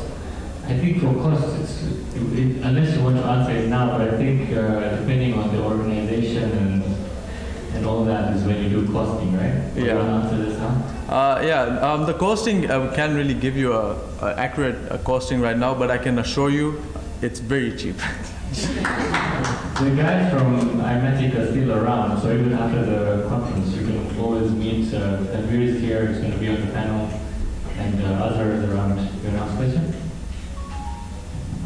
Thank you. I just want to make a comment. So we met iMatic, I think it was 2 years back. They did a presentation, and actually we organized a tax sort of seminar, and they were one of the presenters. After that presentation, what happened is we became their clients. Because we were so impressed by what they were presenting, but obviously, the first thing that we asked is what my senior brother asked, cost. And then you know, when we are preparing tenders, we want to show we're a very big firm, but when we are negotiating costs, we want to show we're a very small firm. So Azhar and Tanvir and his team, they came, they did a presentation to us, and I can testify it has completely transformed how we run the firm. You don't have to worry about things like withholding tax, umeshatumia hela umeshaisha, and then kuna vile withholding tax. This thing, it calculates everything for you. It generates the reports when you want to pay VAT, and so all of that, pay the whole 9 yards. When you talk about the customer segment, yeah, actually we were a bit sad you never pitched that to us, but we think we'll talk to you about that later. Yeah, the one about leads and you know how much time it's taken, reminders and stuff like that. So I can testify it works. I know we're always worried about cost, but it frees up your time to be a lawyer and to chase clients and to do the work, rather than spending time on admin and trying to figure out when is TRA going to come for you and things like that. Thank you. So in the morning I talked about our finance partner. That's Algar, he's the finance partner. That's why he's a bit more passionate about software. Yes. Smart ERP, ITL. Hi, thanks for that presentation. It's really moving that I have a local solution now because I'm using QuickBooks at this moment in time. They come to your office and they answer your questions and they solve the problem. Oh, that's perfect. But I had one question which I didn't hear in your presentation, which I'm having challenges on. So if you win me on this, then you've got me. Time. How do I track my time? Okay, so I think actually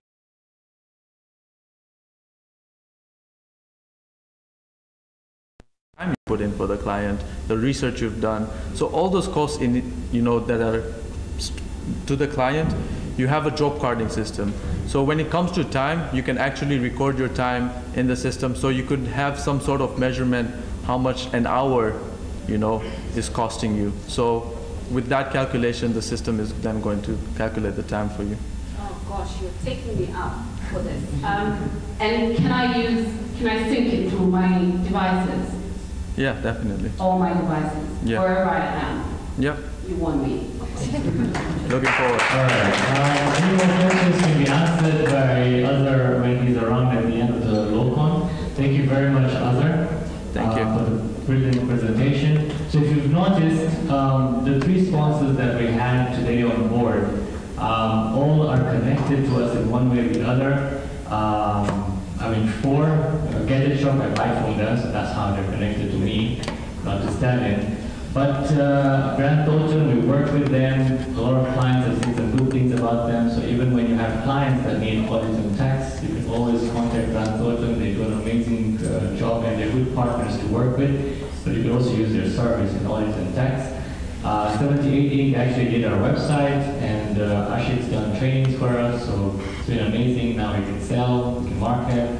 And of course, Amatic, we're using the software, so we thought it would be good for everybody to talk about when I talk about sharing. When you're doing something good in life, share it with the others.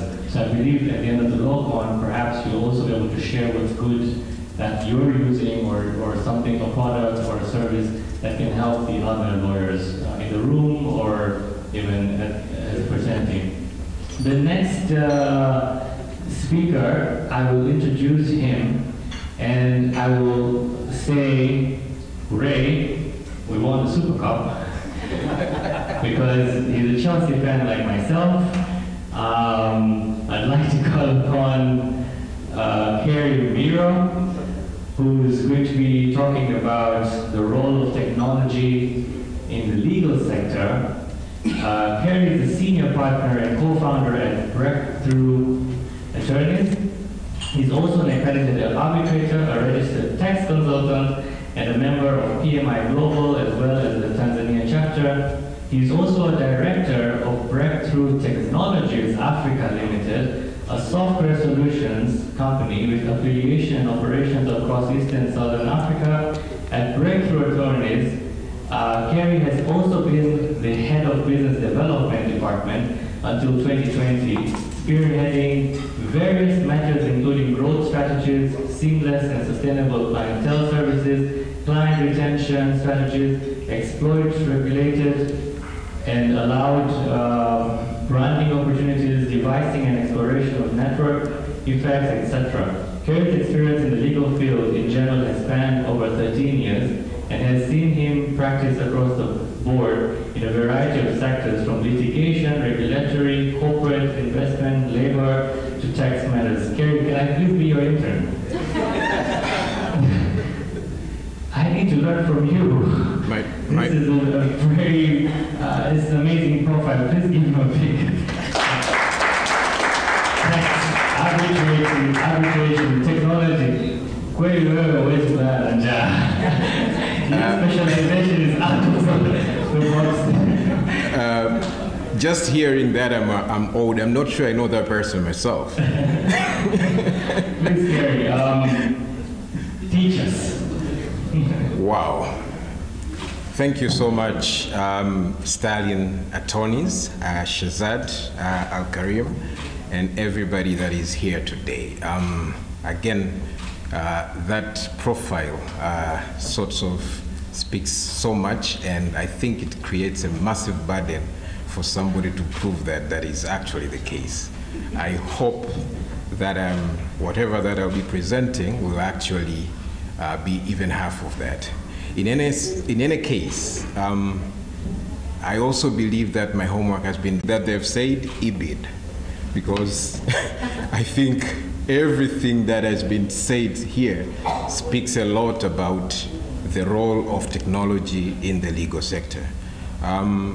Starting from the first session, including law firm structure and management, technology was highly spoken about. Coming to the second session about succession planning and management, technology was deeply into it, about how to share, how do you store document. Mama Maja spoke a lot about it. The third session, branding, sales, and marketing of law firm and legal services. Technology has been spoken. So for a lazy presenter like me, I could just say, that is it. So let's talk about something else. In any case, I prepared a presentation, and I think I want to do justice to read through it so that my time here would have been useful to be put in the panel and all the cost for the branding and graphics. So bear with me, but I'll really, really fly. So what is technology in general? So when we speak about technology, we are speaking about scientific knowledge for practical purposes, and especially in a certain industry, for problem solving. So when we are talking about technology in the legal sector, we are speaking, again, I don't want to define the legal sector, we are lawyers, we are here, but we are speaking about a scientific and practical solutions for purposes of facilitating practice in general, and by practice I mean law. So, what is our practice? Mostly that we have heard today, we have had technology in the sense of branding and sales, of which it encompasses how we as lawyers resonate with our clients. But there are many facets of our legal practice that we need to speak about. I love about the presentation about the sponsors, Smart ERP, because the 4 sectors that they have shown, it showed that there is another arm that it is important in our practice for us to think about. So if you look at this slide, you'll see that the sector, our practice, regardless of where you are, and I've tried to encompass this in generally, you see there is court practice, there is client general services, you see there is firm management, general communication channels, and depending to whom, and then e-products creation. We'll talk about that later. So as a practitioner, when you're talking about legal practice, you are a firm, you are a practice, even if you're solo. There are multiple instances of your practice. First, you practice in relation to the regulators, to the authorities that are in place. You're talking about the judiciary, you're talking about BRELA, you're talking about TRA. That is one arm. You see, it is a part of your legal practice because it touches you. You will come to the second arm that is important, and that is why you are existing, you are selling, to whom, what services, what your services target. You'll find you have consumers. I want to call them consumers first because there's that gray line that we've been talking here. Is it a business? Is it a service? Because for those of us who say it's a business, we say client. But for those who are servicing, they can be consumers, pro bono services. They don't call them clients. But at the end of the day, those are people that we are targeting in terms of serving. So that is the second arm, consumers. The third arm is you yourself again, but outside of you. You come to your staff, management. So when we talk about the legal sector that is to be spoken with in relation to you, those are the areas that you need to look at. The technology that we are looking at, that what is its role, need to cover all those areas. Because it's easy to cover one in terms of saying client, but forgetting how do you resonate with TRA? How do you work with municipal in terms of business license? It's easy to cover these and then you forget the most important part, which will definitely kuharibu kila kitu ambayo ni in-house. How do you manage your in-house? So technology must be tested with regards to all those areas. Now, I will definitely fly through that slide, especially that's what we are talking about. That is it a business, is it what? But at the end of the day, technology must assist you to cover all those areas that I've mentioned effectively, timely, and accurately. That's what technology should do to your business. In any case, our traditional practice has challenges that technology should definitely come in to serve and help us with. The traditional practice is very much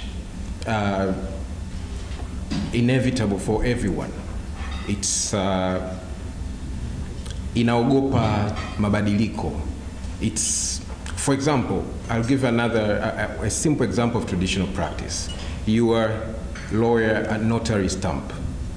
You see, it's traditional because it's supposed to be, it's a device, it's tangible. So traditionally, you're supposed to work with that everywhere so as to notarize. But their solution these days, they're electronic stamps. That is what technology does. While most of us here cannot work with our stamps, our electronic stamp can go everywhere. The same goes with signature. While you need traditionally to sign physically, but now we have electronic signatures. That is what technology does. So traditionally, there are so many challenges that are there. Number two, you have infrastructure challenges. There is traffic. The court is full. The court is not enough. The mic is not audible enough. You see, all these are challenges that are there in a traditional practice. Lack of skills challenges. How do I manage? Everybody has said lawyers are not good in finance. Lawyers are not good at managing. Lawyers are not this. So that is a challenge based on skills. And worse is that most of us here, I know some were blessed enough to have such skills where they went to, but some of us, the colleges where we went, it was all about jurisprudence, legal method, and everything. But even our bookkeeping was not part of the knowledge. The best skills we got was Computer Skills 101, which was basically how to open and shut a computer, basic and communication skills, and maybe if you are lucky, development skills, which was just about roster model of development, and you're done. See? So skills, technology, we expect should be able to assist us to solve that problem. Competition, you see, competition in a normal practice is basically like Angelista touched about who has been where, when, and how. So how do you deal with a competition challenge? Technology can assist you in that, we believe. Nature, by nature, I mean things like pandemics. Technology could solve practice in things like this. Then there's human error factor, the most common. I'm not sure if insurance cover is a technological solution, but again, human error. We will touch base with regards to how can technology assist you in this. My friend Shazad usually likes to say, and I think you'll appreciate me saying, the robots are coming. So now, based on those challenges that I've mentioned, there are certain problems that you can see that associate with those challenges. There is waste of time. For example, I say traffic, getting to court. So many hours lost in between. There's poor communication. If you do not have those systems and skills to manage such factor, then there is ineffective services due to human error and emotions. And most of the time we speak mostly on error. We forget about emotions. You see, it affects our services because of such matters. Then limited orbit of services, your scope of services. If you stick to the traditional practice, your services will revolve around you, because that's everything. You know, some of us, I don't know about Hamza, but even internet was an issue to some of us, the law firms that we actually were mentored. So what it means is that your services are as effective and go as far as where you are. But technology expands the scope of your services to areas that you are not physically there. Again, lack of visibility. And lastly, you become a laggard in competition. Remember, we said that there is competition. So technology calls to save all those problems. The challenges that we have highlighted in that presentation are not novel, and I'm not even attempting to say that they're exhaustive. I believe people here have different challenges, they have more challenges, but those ones are the ones that come up the most. So technology, most of the time, technological experts and legal scientists have come up with solutions to solve these problems from time to time. Now, what I wanted to put as a disclaimer from the word go is that technology is not a substitute for personal excellence. It's not mwarobaini kwamba ndo utakuwa the best lawyer. Because we are lawyers, I feel that this is the right moment for me to quote a Latin maxim, nemo dat quod non habet. You cannot sell what you don't have, right? You cannot give what you don't have. So basically, technology is there to make sure that you exploit what you don't have. You exploit, not sell, but sell what you already have. So that's technology. So if you're a good lawyer, instead of 2 people that are around you knowing you're a good lawyer, now we are trying to see how technology can make 400 people that are not close to you know that you're a good lawyer. You see? But it will not necessarily make you a good lawyer. So again, what we think about technology, for example, the people from Smart ERP have said, is that we expect that scientific solution, technology, its role to your business, to the legal sector in general, should enhance to polish your excellence. So it has to exist first, you see? Then increase productivity. It should add knowledge on how to be better and learn and grow your understanding. You see, I will later on explain each of these, will show how. Then connect you with opportunity within and beyond your geographical confines. Add to your services skills that you do not and cannot have. Remember that, that's what we're talking, and I appreciate the presentation for Smart ERP. Then you can also showcase legally. Please, previous speakers spoke about the confines of law with regards to seeking businesses and the limitations there too. So legally, the services that you have, you can showcase them. Then it can save you from expending resources unnecessarily. We've been told here that technology, digital, from 78 Inc., how digital branding can assist you to actually cut costs from the traditional sort of branding and stuff like that. But also, if you're thinking about resources, is if you can actually now have a case online, you have saved on fuel, you've saved on time. You'll be at the office and you can actually save a lot. Then it will give you feedback that wouldn't otherwise be forthcoming. This is another item that most people don't really look at when they're talking about technology. Let's say you are sending a letter to a client 20 years ago. You do not know that he has received it. You do not know that that mailbox even exists, but you've sent it because it says Postal Box 7026, Dar es Salaam. But now if you're sending an email, there's read receipt. If you're sending newsletters, you get bounce reports that how many people have opened it, how many people have engaged, so you have analytics. So this is the sort of what role technology can play in your business, feedback. 100% of the people have not opened up your email. You'll not be sending it, you'll change. But if you send a mail 20 years ago, you don't know. So you'll be sending, nobody's opening those letters. For example, kuna zile letters watu wa marketing zamani. I used to just get them with a stamp, I look at them, I put them on trash, never open them. But now you will know 20% have opened. You say, okay, I'll keep going. You see? So that is what technology we expect should give as a solution to our services. So how? You have to ask yourself, how do you put that as a solution to your business? Again, it's simple. I created this simple matrix for purposes. I'm not sure if it's visible from the back, but you have a challenge with regards to time management and productivity. You have time managing apps as a solution. Technology gives you that. Systems and online diaries. That's a solution. You have heard about some of the systems here.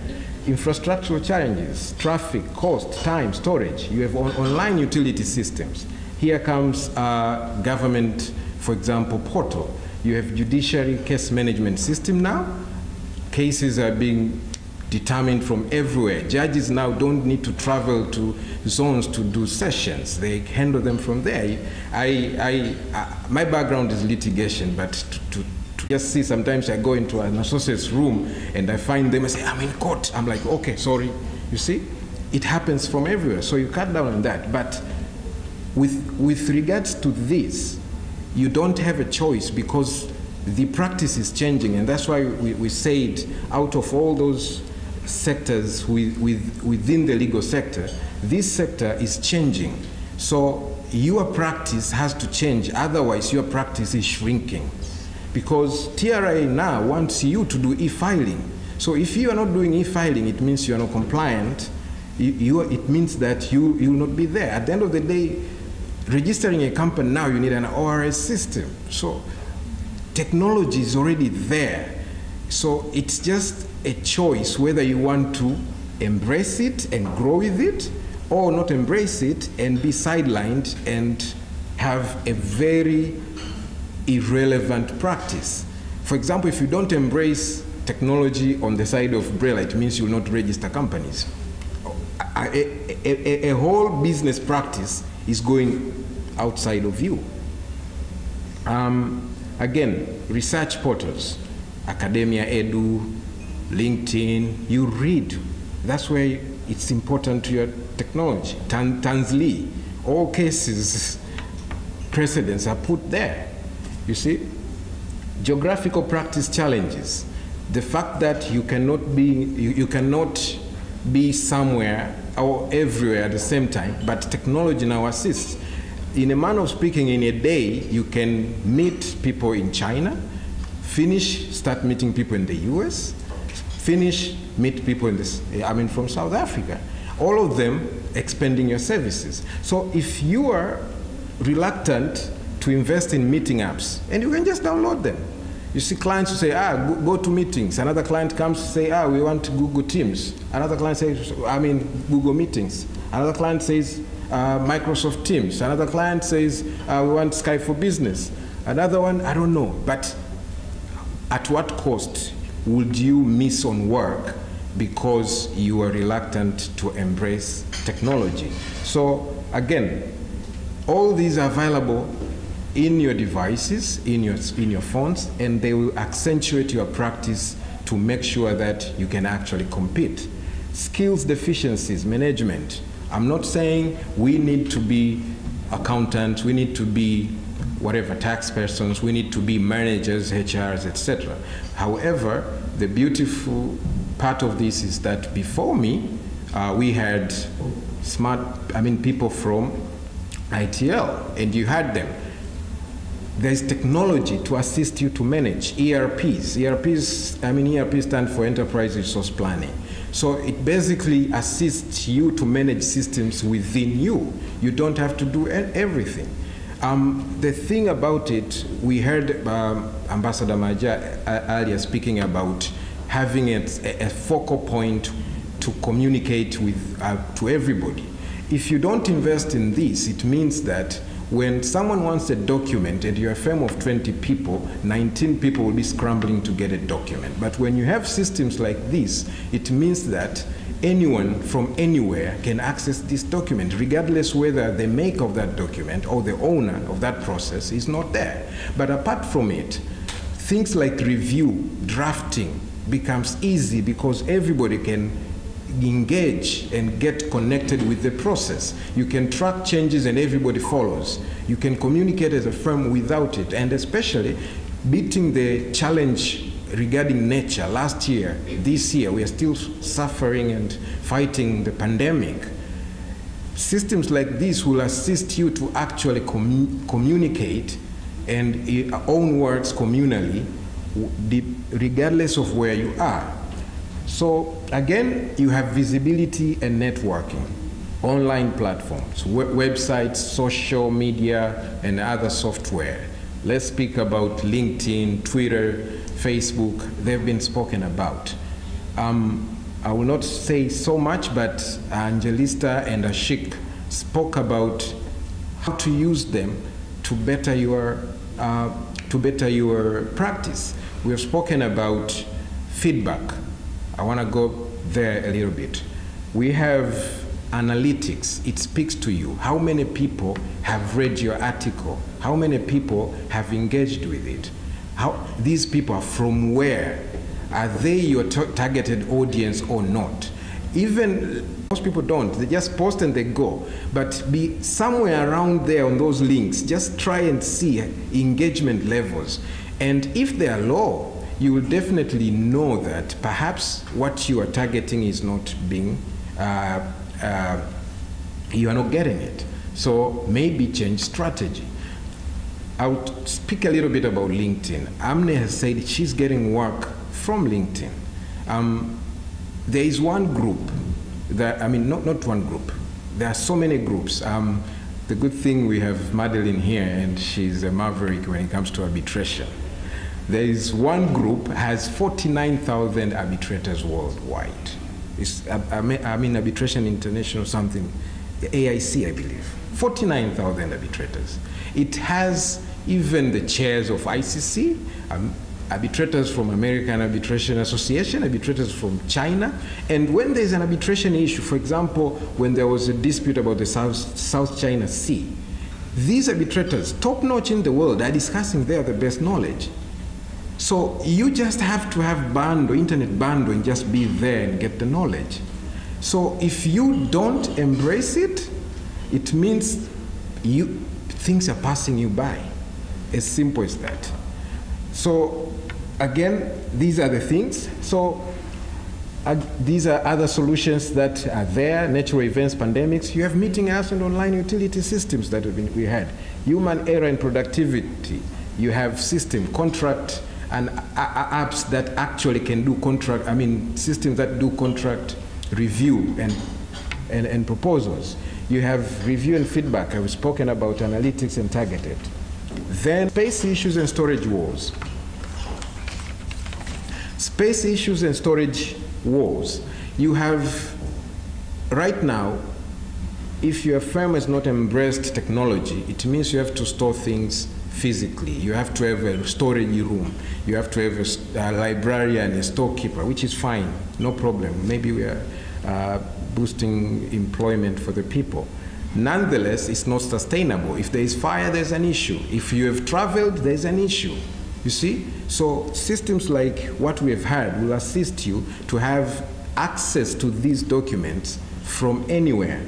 Most of the clients that are serious these days, if you can't use Google Drive, if you can't use Dropbox, if you can't use online cloud-based system that will assist you to actually work better with them, they will not work with you because you are not able to do that.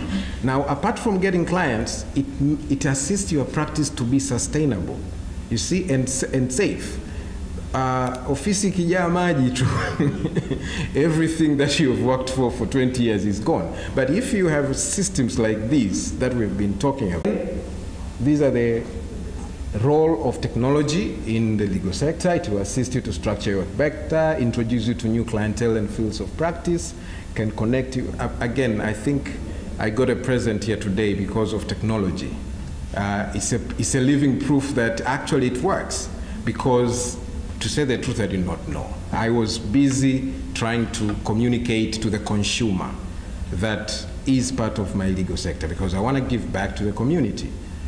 However, without knowing, there are some people who have been touched with what you do to the extent that they want to acknowledge and to say thank you for that.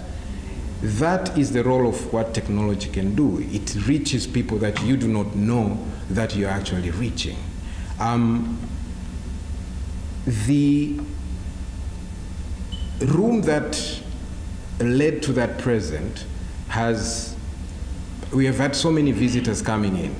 Mama Maja is one of them, she came in. Noel is one of them. Noel, we have spoken about so many topics in that room. Local content law, mining law. Mama Maja was part of the panel together with Dr. Yves Nare, with Zito Kabwe, and January Makamba. We are speaking about legislative impact assessment and whether we need it. Last week and the week before, we were having 3 people from PwC, Deloitte, and other tax heads from 2 major telecom companies speaking about taxes for businesses. We've spoken about dual citizenship, and there's even a task force going to speak to Mama Mula Mula about it. And it's all about technology, and it's all about your bundle that you have. and you reach people. That club right now has 2,900 followers. It has 2,200 members as we speak. I only started it in April this year. You see, that's technology. And as much as I like it and I hate to admit it, it has brought a goodwill which is attached to my business or to my personal branding. So that's what technology does. We've done sessions with Sunday there and Kosota. Even the CEO of Kosota, head of legal of Kosota were there. We did sessions for intellectual property like 3 weeks in a row. And this is only Tuesday, but it's something. You see, other than that, one thing that you should know about technology is that there's no one size fits it all. You need to make sure that it's tailor-made to fit what you're selling. Know what you're selling, create content, feed your system, because I think my friends from the Smart ERP system will tell you the system, if you don't feed it with content, is useless. So it's basically you, and that's where it comes. Technology is not a substitute of your excellence. It has to be from within yourself. Again, so I wanted to list, these are a list of legal technology and ERPs to note. You'll see them, maybe we'll talk them in the session. But lastly, I wanted to finish with this.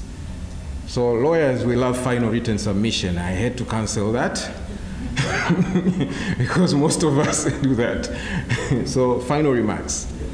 Most of us really love Lord Denning. So Lord Denning says, and this, by the way, I really love this quote. It's part of my mantle in my office. I have this framed. If we never do anything which has not been done before, we shall never get anywhere. The law will stand still while the rest of the world goes on, and that will be bad for both. Legal sector cannot stand alone. We have to change.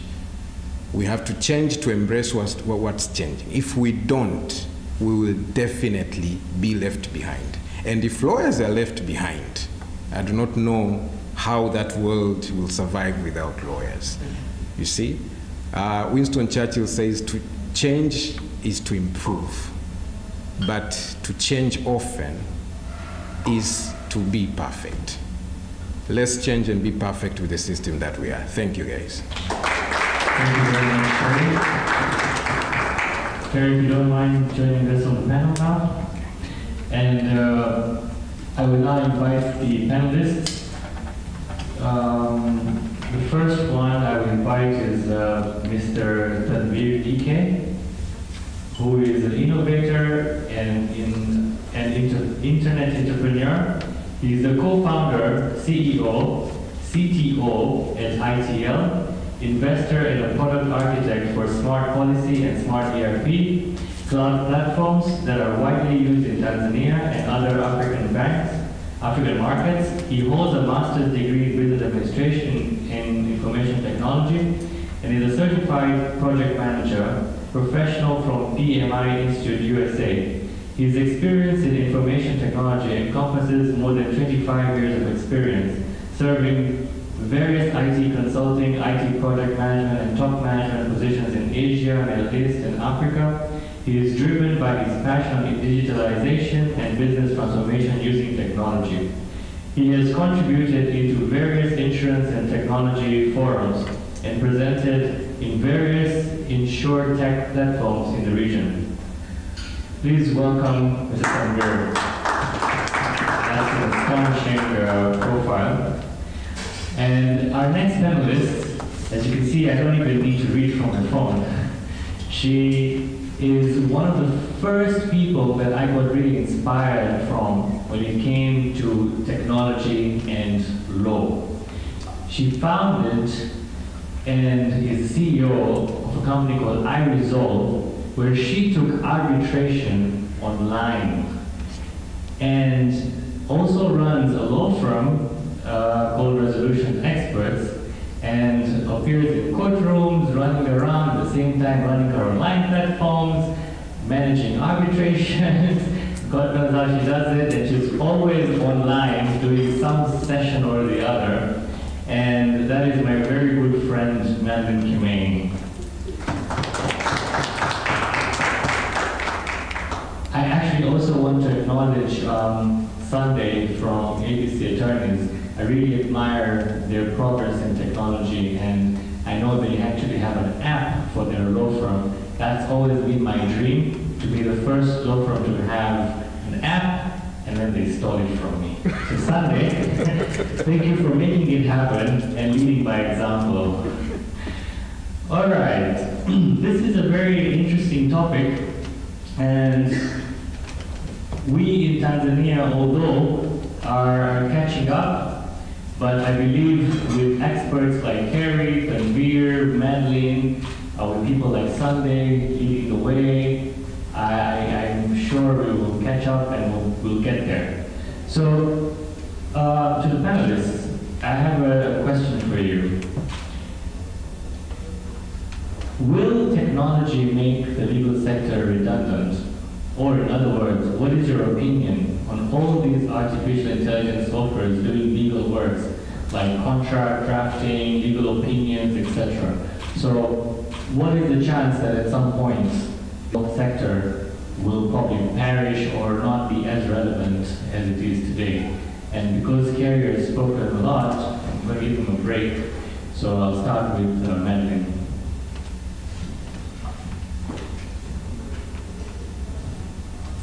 Thank you. Thank you, Shazana, for that very warm welcome to the Law Conference 2021. I commend you all for this. Thank you to my fellow panelists and also the attendees. Very attentive, I must say. Physical it is, it's a physical meeting. I've been doing a lot of virtual meetings, and so I'm just getting comfortable here. Great question.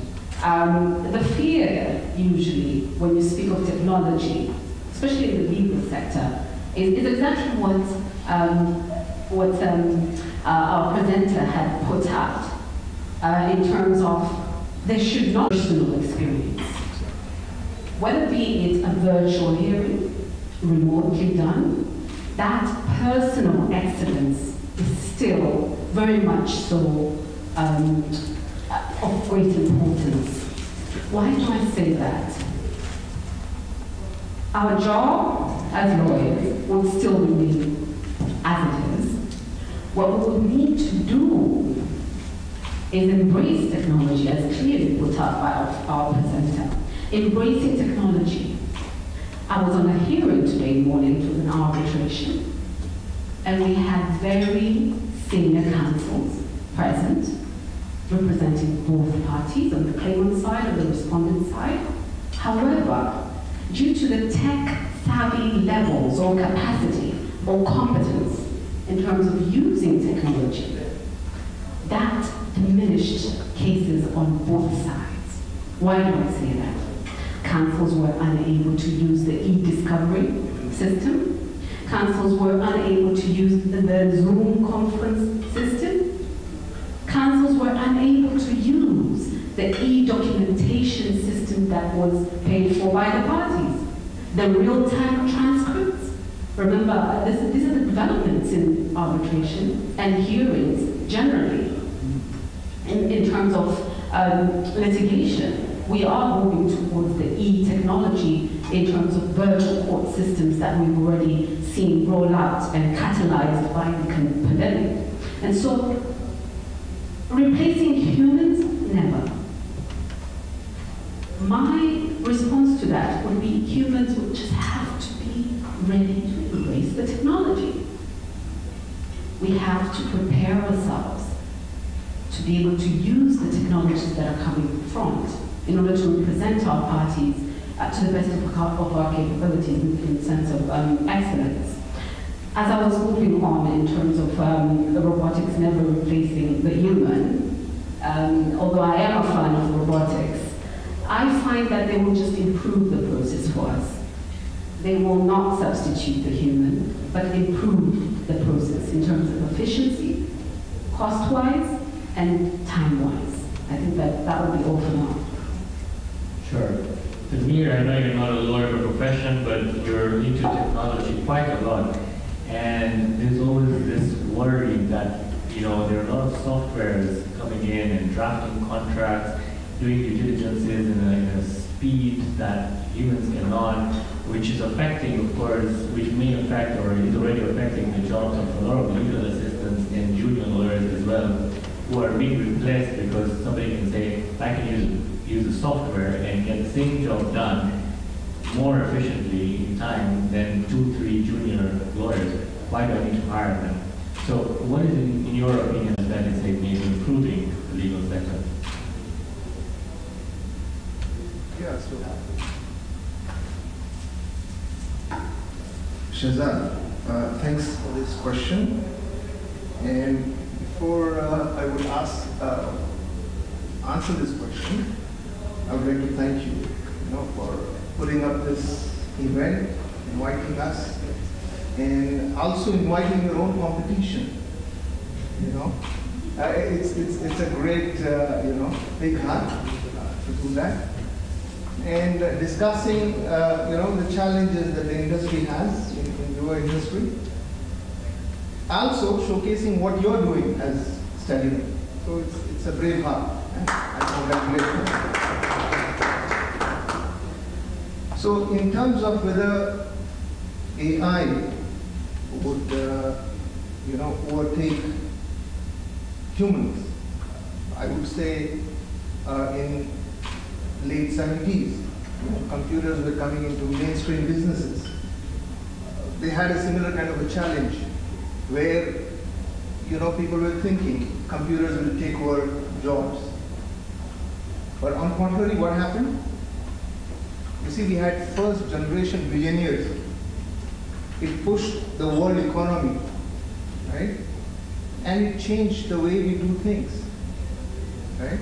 So the fear is there, but the reality is something else. Coming back to the question, yes, AI has really shaped a little bit, and I completely understand that the paralegals, you say paralegals, right? The juniors, legal, staff that we have maybe. So these paralegals may have a little bit of effect because AI, what it does is, it has an information with it, and what it does is search, finds, and presents the information. So probably paralegals will have a little bit of effect, but AI would definitely not be a substitute for excellence, as Eddie mentioned. And of course, it would never take creativity, innovation, from the human. So to say that AI will replace, humans in some way, I would say it's not 100% true. It is something that over a period of time would have and would create another level of opportunities in the industry that the AI is going to actually show up. Henry, so from what Tanvir has just mentioned, you've given a brilliant presentation here. What I would like you to do is just give the audience a couple of tips maybe. So what do you think lawyers need to do to then be able to master, catch up, or be better than the AI? Because it does look like there is a challenge. And as Madeline mentioned as well, that if you're not tech savvy, there's a problem. So what would be your tips on maybe a couple of tips to say, this is what lawyers need to do now to be able to match up, challenge, be better, be professional excellence? Thank you, Shalad. Now, I'm very happy first to be in this panel with people with a similar mindset and understanding of where we are and where we need to be going. Before I answer that, I wish to say that if you're looking at the general picture of global economy, you're looking at an economy that is shifting paradigms from the traditional economy to the digital economy. So if you don't embrace it, it will be out of it, if you wish, because the economy is very tangible. Everything, the product development, IP, arbitration, you see, the domain dispute, everything. So as a lawyer, what you need to do is to make sure that your products are becoming electronic products. Your services are becoming electronic services. Because clients, Coca-Cola UK, are not coming to your offices. The offices we're building for ourselves. Nobody's coming there. So it's best to invest more in technology and in understanding how and what triggers the metrics of technology that will suit your service. You are a analytics. We're talking about SEO, search engine optimization. Someone is that, for example, I'll give you an example. Our firm is one of the firms that writes a lot. We write, everybody. They have targets. Every associate, every team member has a target for writing. But what do you write? Amne also spoke about it, value proposition. So if you want to beat, you can't beat the AI because it's actually you yourself. AI is you regenerated. So you can't beat it, you need to use it. How do you use it? Speak to it. Somebody from China wants to know about tax in Tanzania. You are writing an article, you are saying TRA has done this and this. Someone in China, will they be searching TRA?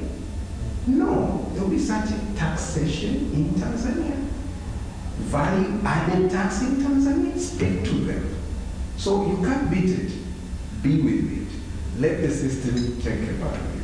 I can finalize by saying, breakthrough attorneys, when we were starting, we were knocking doors. We actually set meetings and went to introduce ourselves. Beautiful suits, beautiful English, a lot of colorful profiles. People are listening to us and they're saying thank you, and then we're done.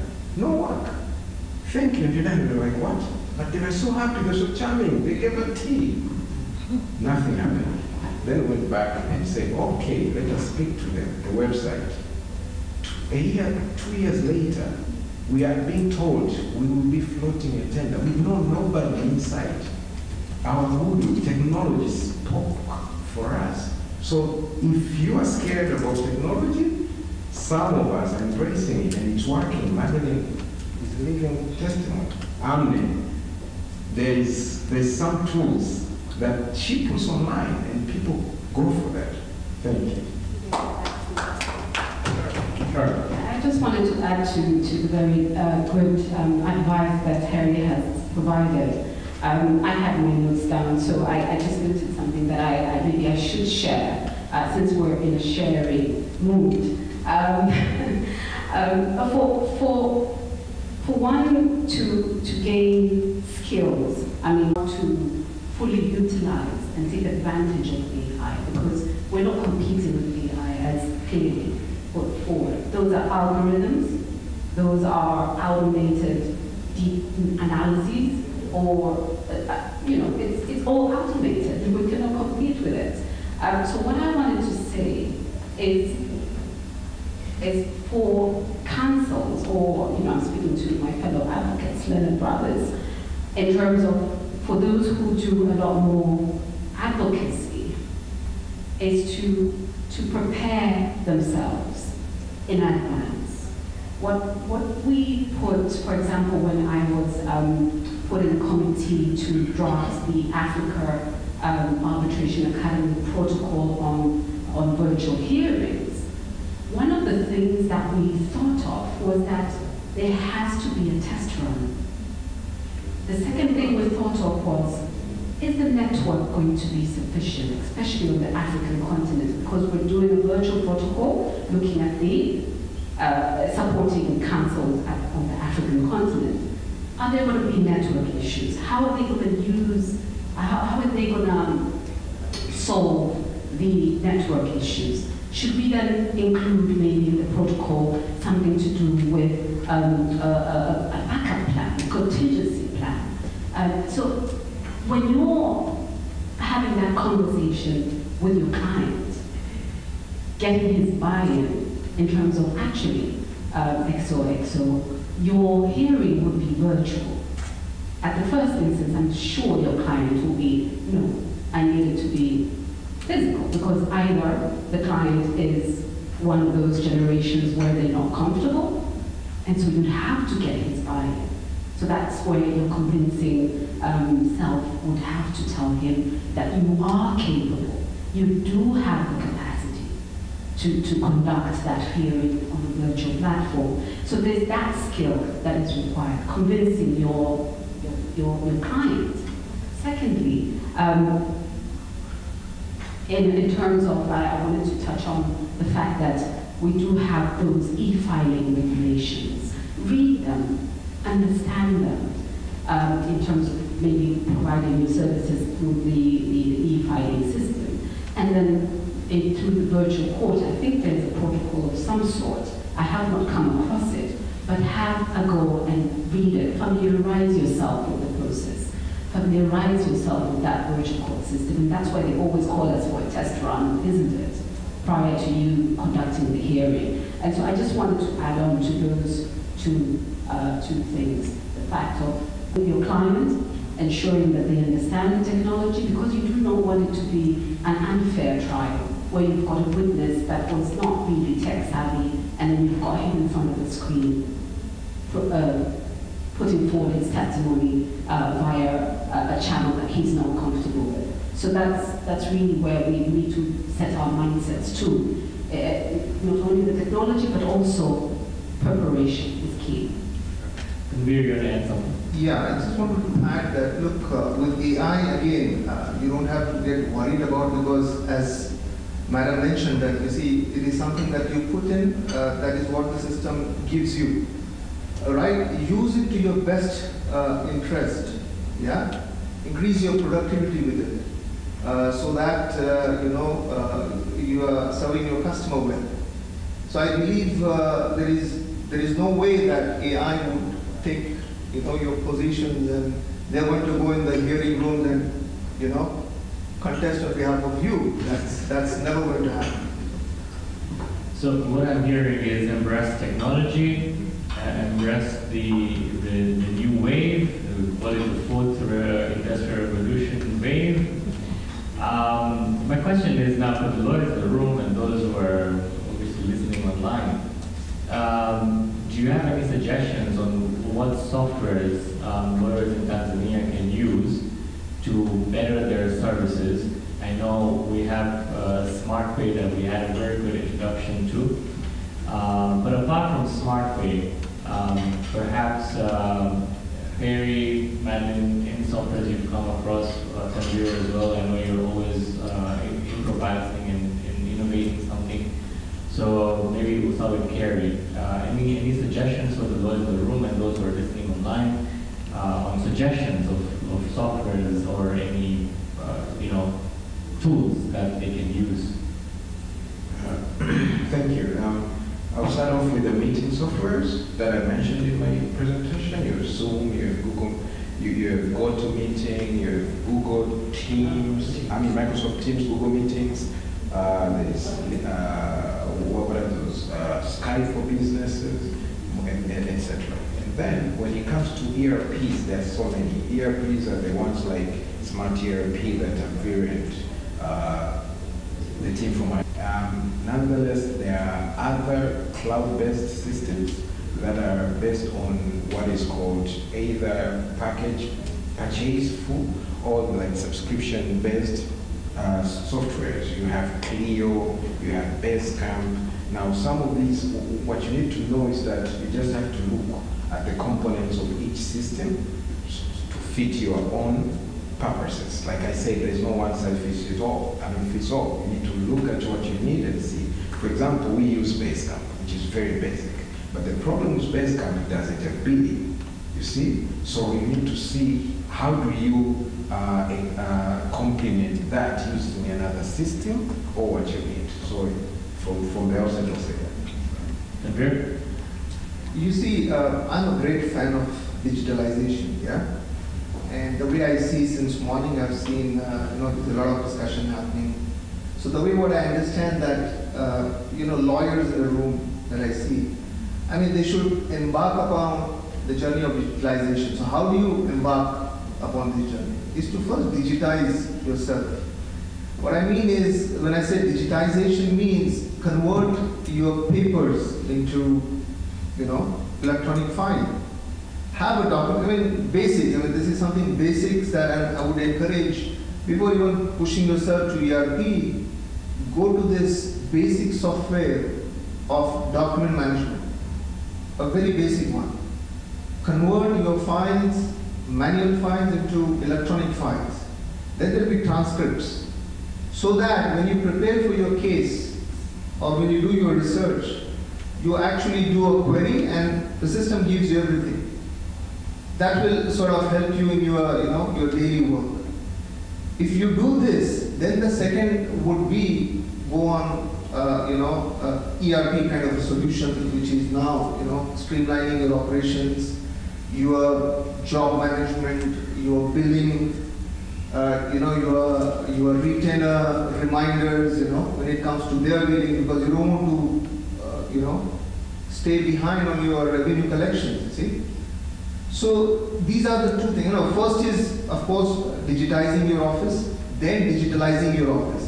Without failing, you need to also keep yourself virtually alive. Every one of you should have a website. Very, very important. And of course, Ashik has spoken about it. Madam here has spoken about it. It has its own impact. Yes, you have a physical office, but if you are not virtually there, I mean, you're not there, as if you're not there, and it doesn't really cost you to have a website and keep it alive. Yeah. So to the basics: have a website. Number two, digitize your office, convert your electronic files into manual files, papers into electronic files. And then third, get into your operationalization of operationalize your office via system.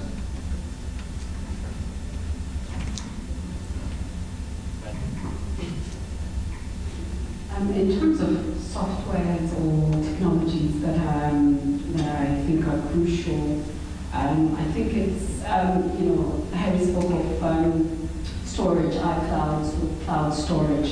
I think that's very important for a firm to have in place in terms of allocating their documents and for them to be easily reachable in terms of where you are. If you have them, if the files are on OneDrive or Dropbox, it's easy for you to access, being that it's on the cloud and you can access it anywhere. In terms of office space, we have seen with the pandemic that we basically don't need any space anymore. There have been firms that have started up which are purely virtual firms, doing their legal counseling through the virtual resources in terms of using even virtual interns. And so, let's shy away from having big space firms just because of the fact that you can have it. I spoke of real-time transcripts. We're not very used to using transcripts in our litigation system. That's something that of the software that I find that is very important, especially if you're a litigation firm or an arbitration firm, where you have to have the record in place that's accurate. So in that case, I use a lot Case ViewNet, supported by a stenographer. That's for you to get that real-time feedback in terms of the transcript.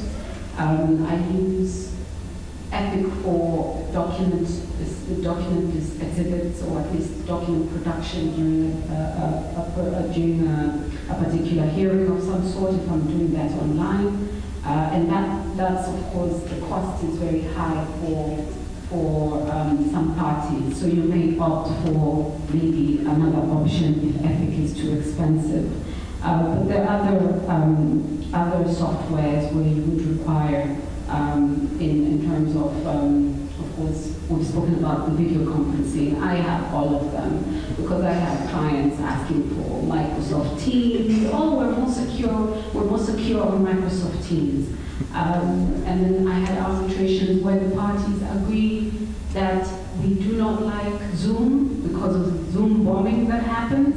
Have you experienced that? Zoom bombing? Yes. Yeah? So some clients would say the security features are not encrypted, and so therefore we do not opt for Zoom. We would like you to have WebEx.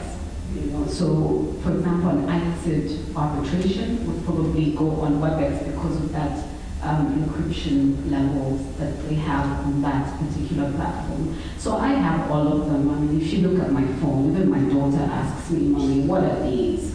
But they're all there. So they're helpful in terms of you getting there on time. So don't download it just because the meeting is going to be in 5 minutes' time. Have it ready, have it registered, and pay for at least 1 or 2, because with Zoom, there's a time limitation if you're not paying for it. I think it's 30 minutes. So if you've not paid up the Zoom platform, you might be in a client meeting and you're just about to get that deal done, and then poof, you're off. So pay for some of the services so that you can save face. I've had it happen, that's why.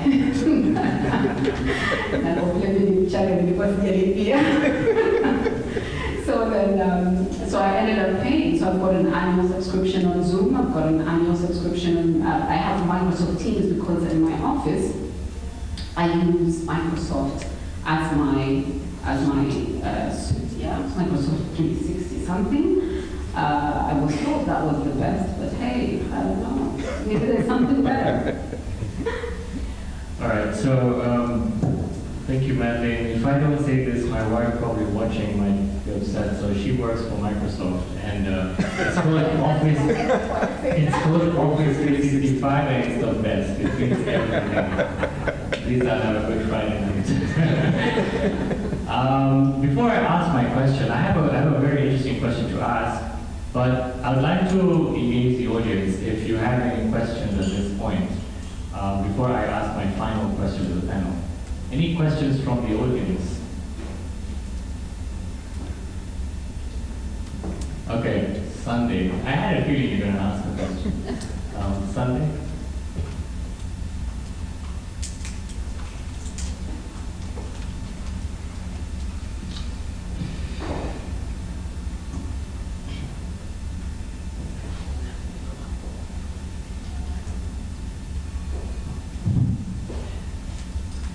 Kwanza asante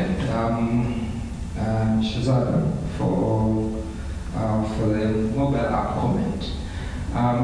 Yes, I know we beat you to it, but I'm sure you're going to come up with a better one.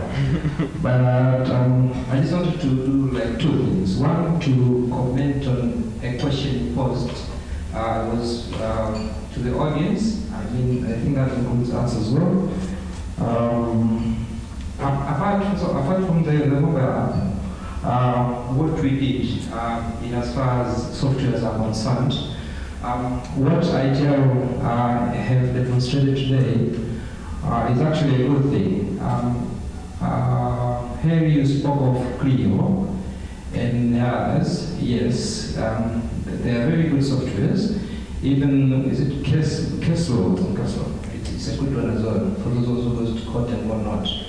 But I think the local ones, like ITL, the one that is built from scratch, it's even better, because with that you can pretty much integrate it into what happens in your daily activities in your offices, because that is what we did for us. It wasn't ITL, but what they did, or they demonstrated, pretty much almost the same.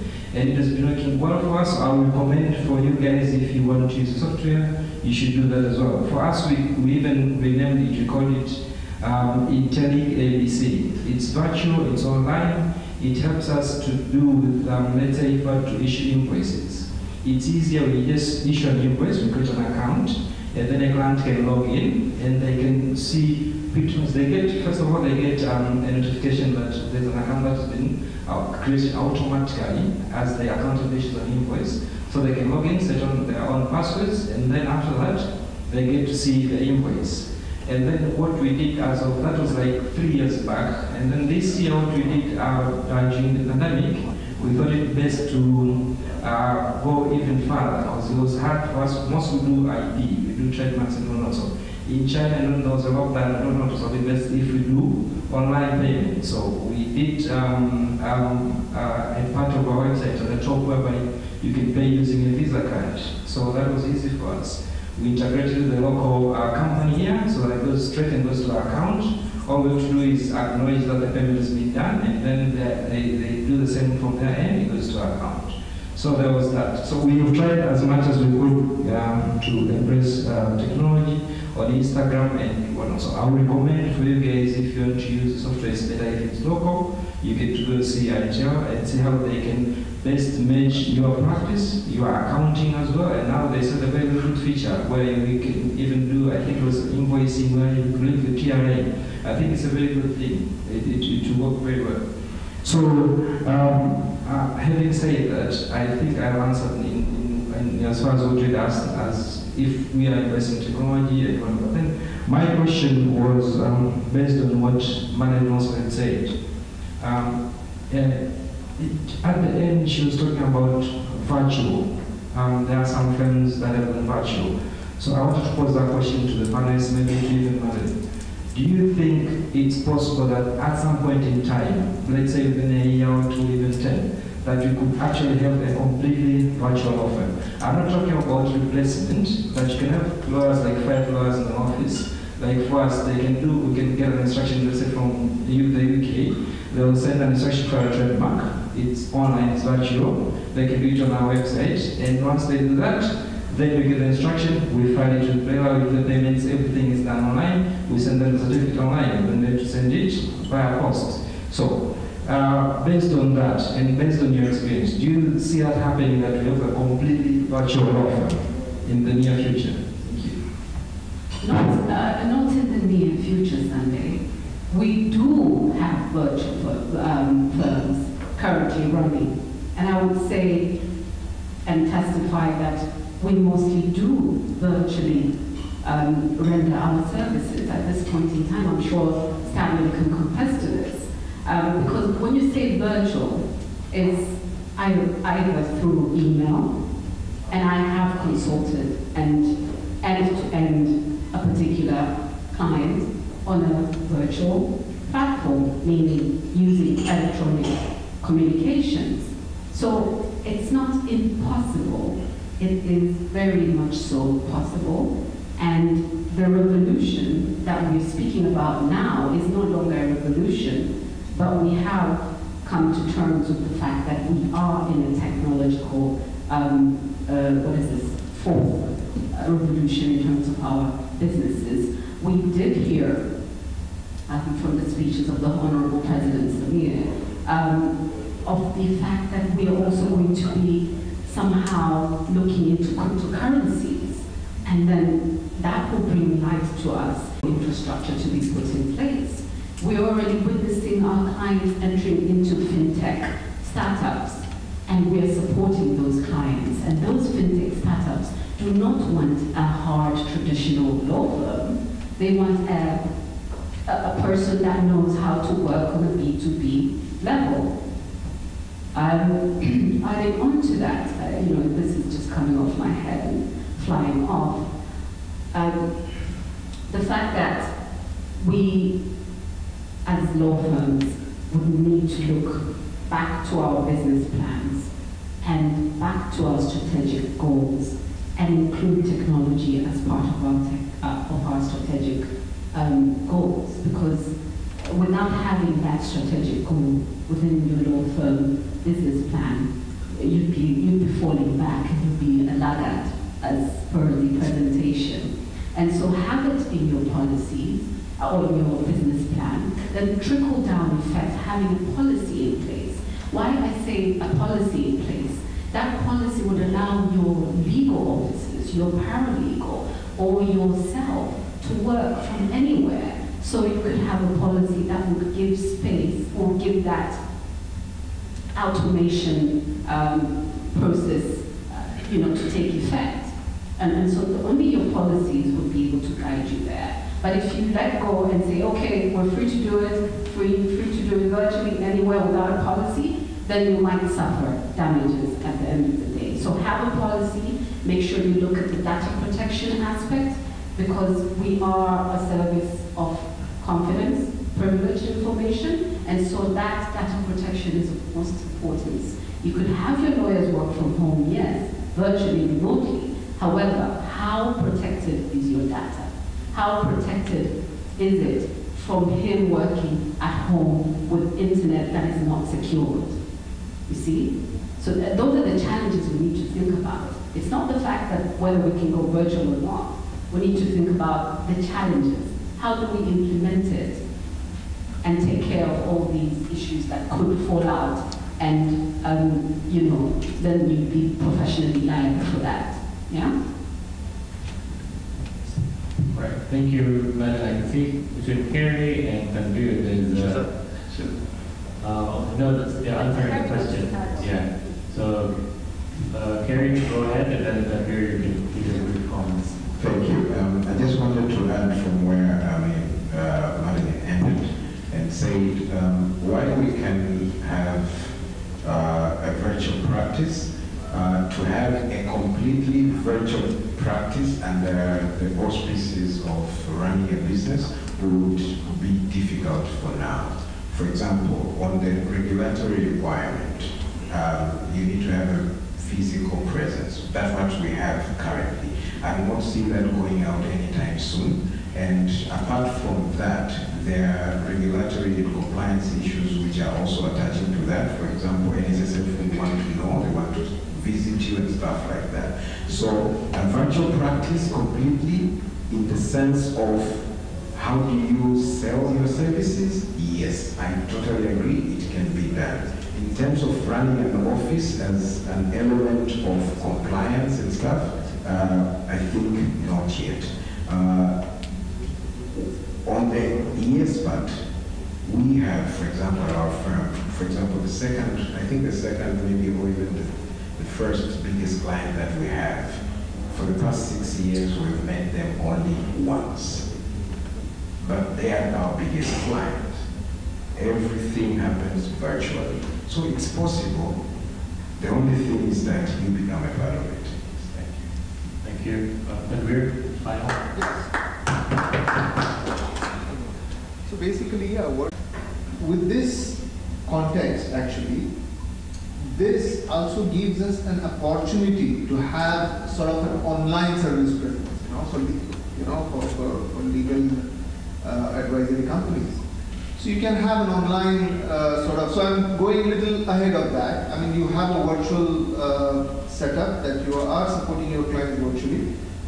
You can have a website where you can have, someone mentioned about DIY, templates kind of.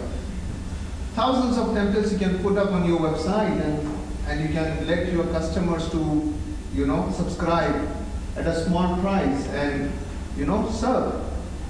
So apart from these virtual, operations that we are talking about, there is an online segment which I believe also has lots of opportunities. You see, with Uber coming in Tanzania, we are getting used to with B2C, consumers now. You see, yes, Facebook was there, WhatsApp is there, but it is social media communication. In terms of using an app-related services, I think Uber has sensitized it, and it has really prepared people for going B2C. So it's one of the things that law firms should look at it in a long run. Thank you. I think I'm starting to embrace the competition. Sunday again beat me to my question. So Sunday, this is 2-0, you're winning. That was going to be my question to the panel, and then you beat me to it, so I'm keeping a count now. James, a final question for you before we wrap up. Actually, to me it's not a question as such, but I feel there's some challenges, and with this technology when it comes to the cases, and we have realized how embarrassing to the lawyers even now, with some adjournment of the cases, and even today there was an adjournment of it's a political case, I understand, but it has failed us so much and so many times. And I don't know if this is happening purposely or it's because of technology, because sometimes you wonder. We have a station here at Kisutu which is really, it has been installed through the, of course, it's a donor fund. It was high technology actually, as you can see it, but it's always failing. I don't know if it's for the political cases only or for other cases, but I know it's really embarrassing. So we wonder whether the so-called IE will really take it to our advantage or to our disadvantage, especially for this would be interesting to take these legal cases, political cases for some sort of, because this one also we have to also look to it if at all we embarrass what we are supposed to do. And second thing is that for sure I can see this is a very sophisticated things. We have been hearing a lot of very sophisticated things here. And so very unfortunately that there's a big group of lawyers, especially senior or probably middle senior lawyers who are face challenges with this technology, and for sure filing system, even with the new filing system where the court, high court is a challenge, some of them. You can imagine, and that's the core thing when it comes to our practice. Leave aside the other technology of my sister here, my own sisters, and my brother here, Gary, and so we can see we have still to start from a simple technology which requires us to do on a daily basis. So you guys, you are now up to this technology, you still have a work to do for us, the fellows, in this. So you will come to us so many times, based on Stephen and that, you have to come to us so many times to make sure that we embark on this technology.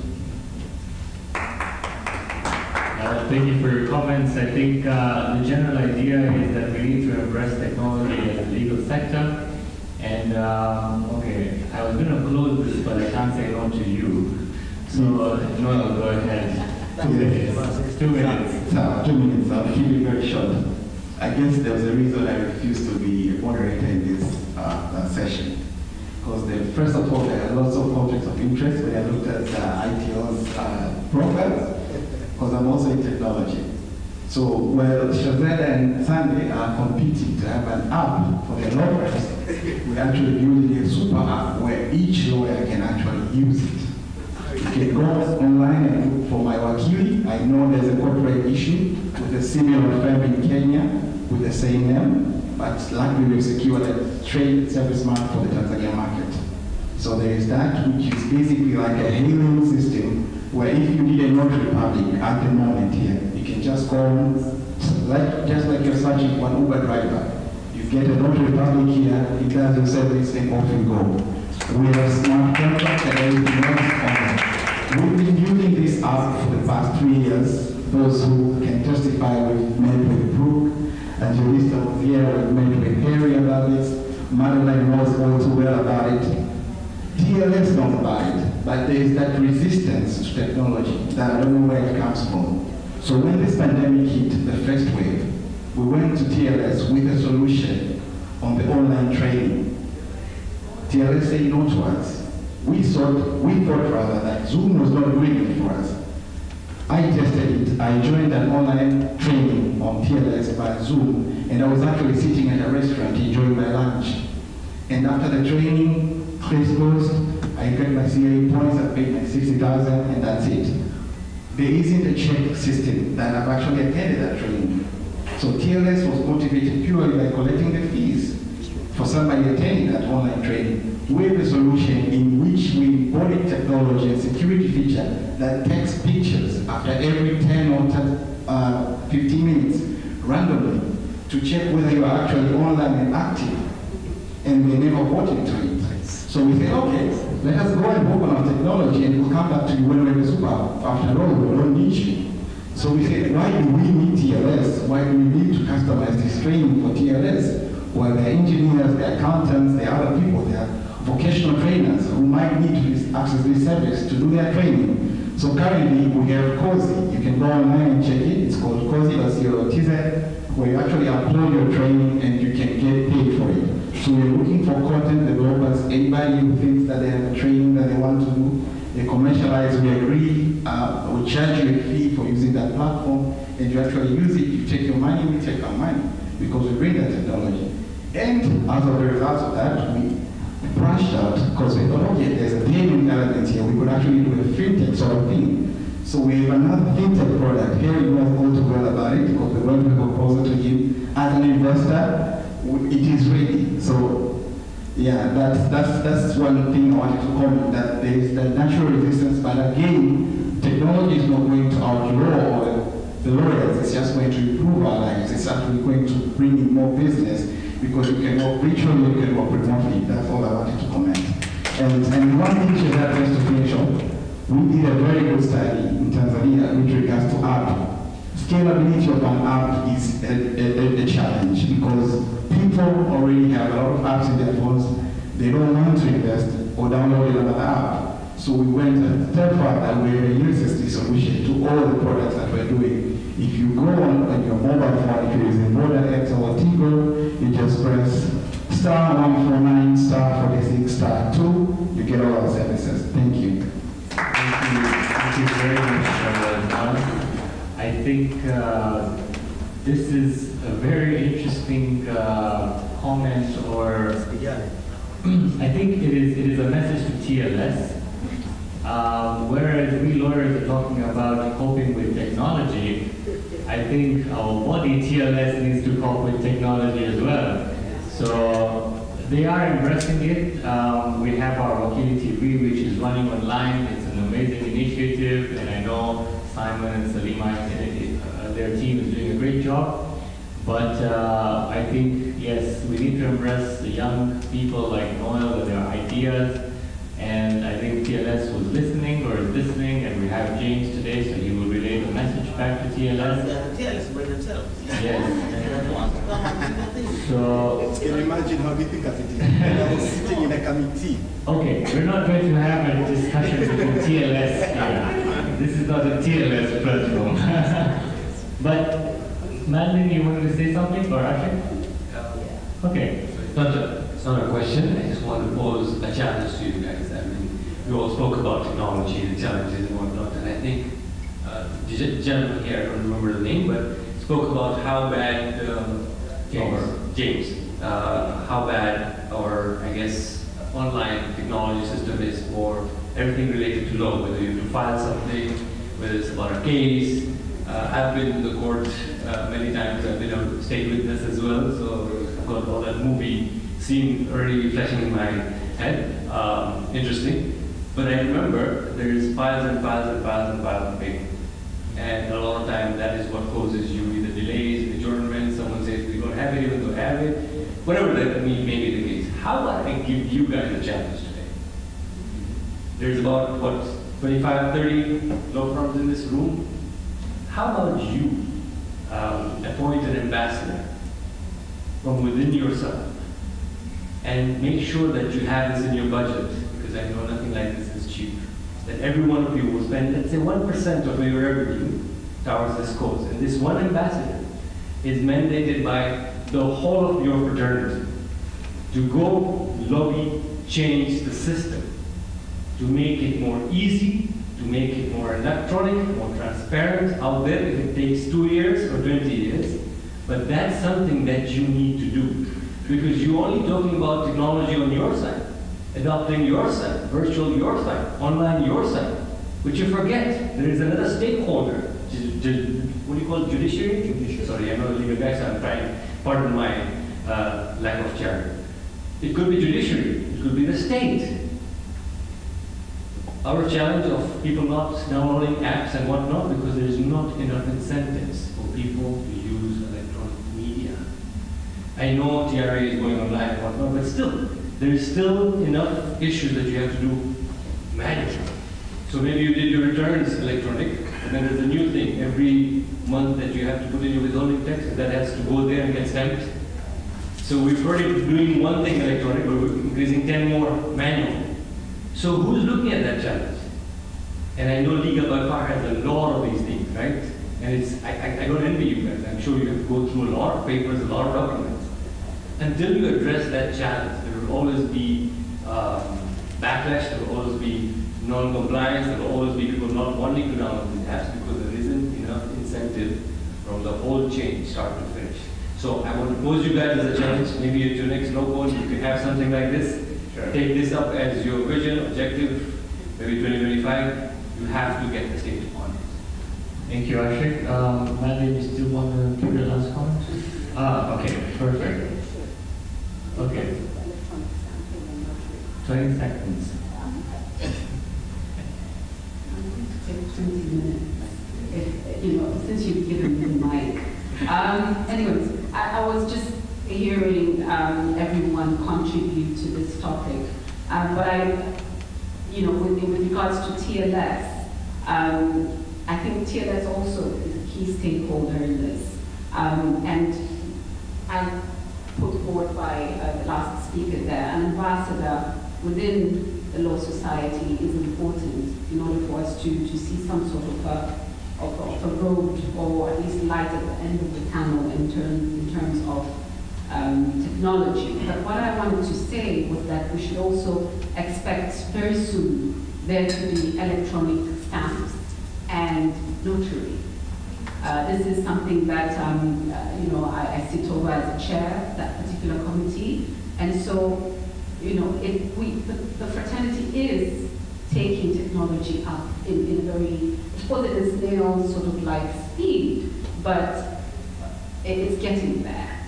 And why we're going to be having these electronic stamps is all to do with ethics in terms of the shock 1 hour in.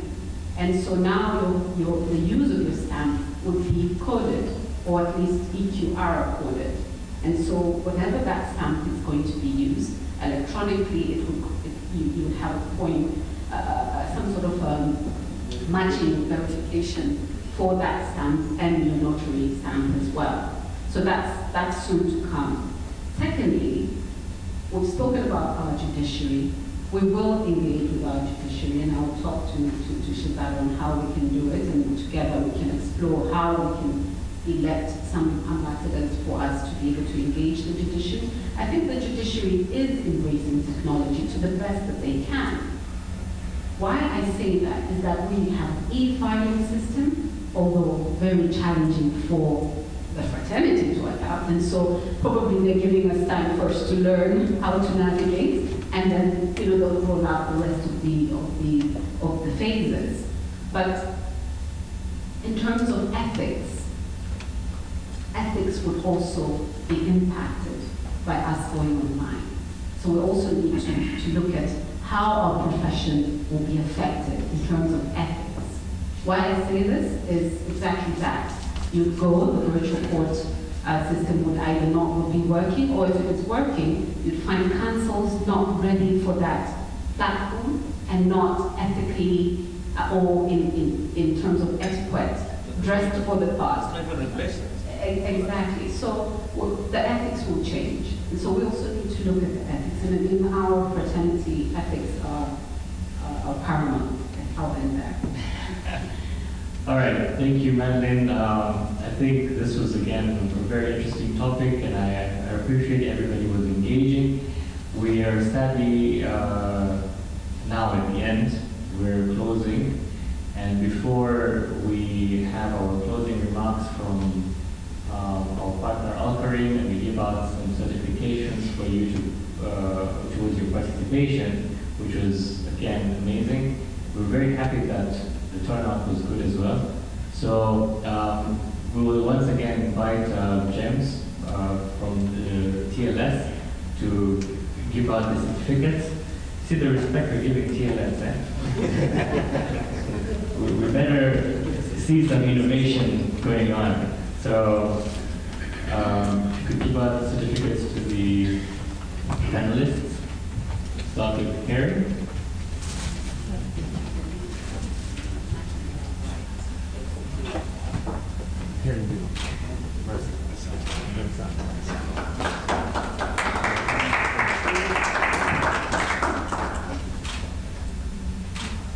Tanvir.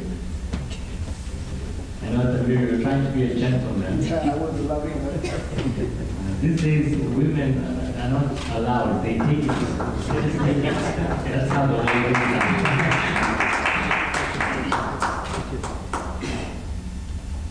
Finally, Madeline Humane. Yeah, it's the lady in the house.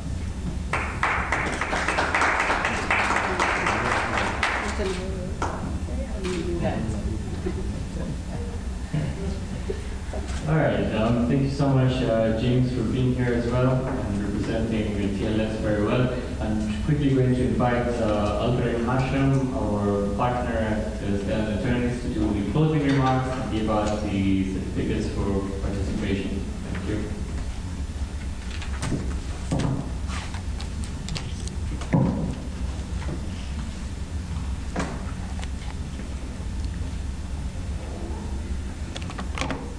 To our Mambo technology. To our honorable chief guest, the Honorable Judge Mgeta, members from the judiciary, members from the Law Society of Tanganyika and Zanzibar, other stakeholders, to the viewers who are joining us, ladies and gentlemen, good evening.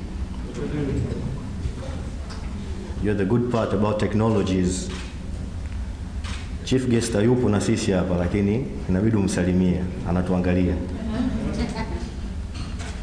So when I was given this opportunity, I was given the politically correct write-up on why we were supposed to have the LawCon. But because I'm a lawyer, I cannot be a liar, so I will tell you the truth.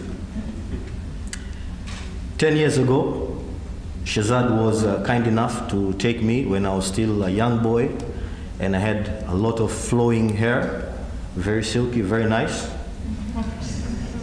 And towards his journey of sharing with me, the consequence is, as you can see, I've lost my hair, but I got an opportunity to share my experiences and the stallion experience with, I would estimate, maybe between 50 to 100 young individuals. So that is where I believe the concept of the LawCon started. The desire to share, the desire to integrate and exchange experiences. And because as a practice, we cannot truly grow if everyone remains greedy. Kila mtu akibaki na siri zake, we're not all going to grow.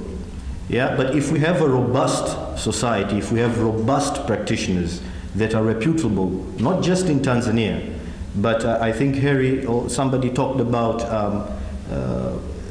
the president of the Zanzibar Law Society talked about having international Tanzanians employing law firms outside Tanzania. That requires us to come together in platforms like this and exchange experiences, talk about what is working so that we can all grow together. And that is what the concept of the LawCon is all about. So I would like to congratulate all of you for being brave enough to be part of this first step in what we believe will be many more LawCons to come. We have received some very interesting challenges on where we should take the profession. That being said, dreams are all well and good, but without the money, I think they will just end up being dreams. So it is imperative to thank our very generous sponsors. We had Grant Thornton, thank you so much. We had iMatic, ITL, Gadget Shop, the very creative 78 Inc. But also we had people who supported us in terms of OTAP, who created the payment platform. And a special mention has to go to the Tanganyika Law Society and Wakili TV. They've enabled us to be live, and we believe to be able to touch much more, a wider audience than those who could physically be here. So thank you so much to the society. But we'd also like to extend gratitude to the Hyatt Regency, the management. They've been absolutely fantastic in helping us put this together. They've been very accommodating, and they've promised us a discount in the next one, so we're excited about that one. The superstars. The people who have been behind the scenes, who have given up endless hours. Shazad likes to smile when he's in front of everyone, but he's a very difficult taskmaster. When he has a vision, he wants everyone to put in the sweat and blood to make that vision happen. And we are grateful to have the admin team from Stallion who came together to make this vision a success. But we've also had people like Coletta, Miriam, and Fazilat. I think you have been seeing them move around. They have put in a lot of hours, a lot of creativity, back and forth. So thank you so much. Without you, all of this would not be possible. Obviously, we were all here to listen to the panelists and the presenters and the moderators. Noel, please don't fight with anyone. We will all sign up to the app. Thank you so much. So yeah, without you guys, there would be no purpose of us being here. So thank you so much to all of you who contributed, your knowledge and your experiences, and were willing to share. I think it's also very important to mention that when we approached people to be panelists or presenters or moderators, most of them jumped at the opportunity. So you can see that there is a desire to share, whether it is from lawyers, whether it is from different aspects. As human beings, we have this inherent desire. So thank you so much for making it extremely easy to get you guys on board. Asanteni sana. For the last group that I would like to say thank you to, I'd like everyone to stand up, please. Aliko, everyone, includes you.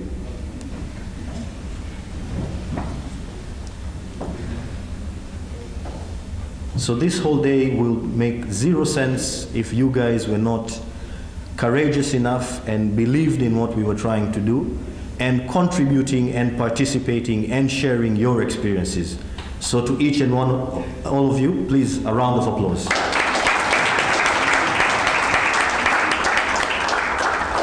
Thank you so much. I think you can be seated now.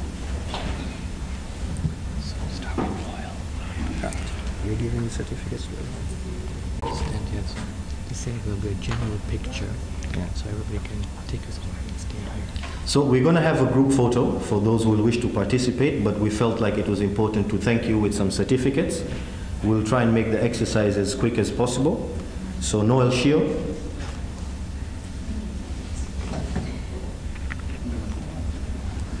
Rayson Luca. Elizabeth Tumaini Mwase.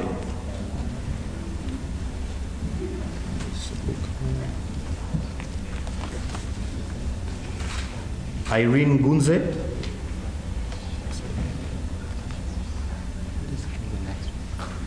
Sunday Ndamugoba.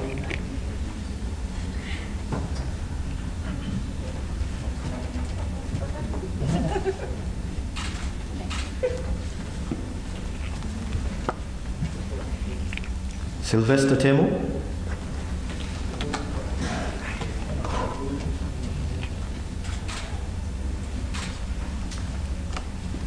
Winnie Kawandakamu.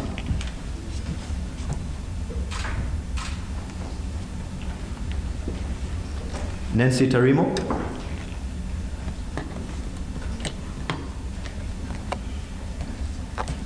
Yusra Islam.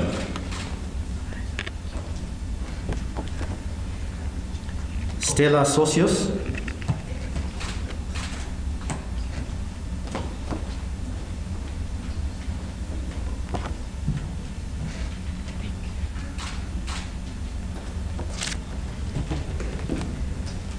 Brysoni Shayo.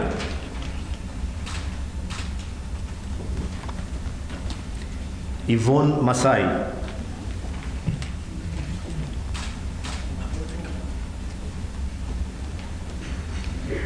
Angela George Mbonde.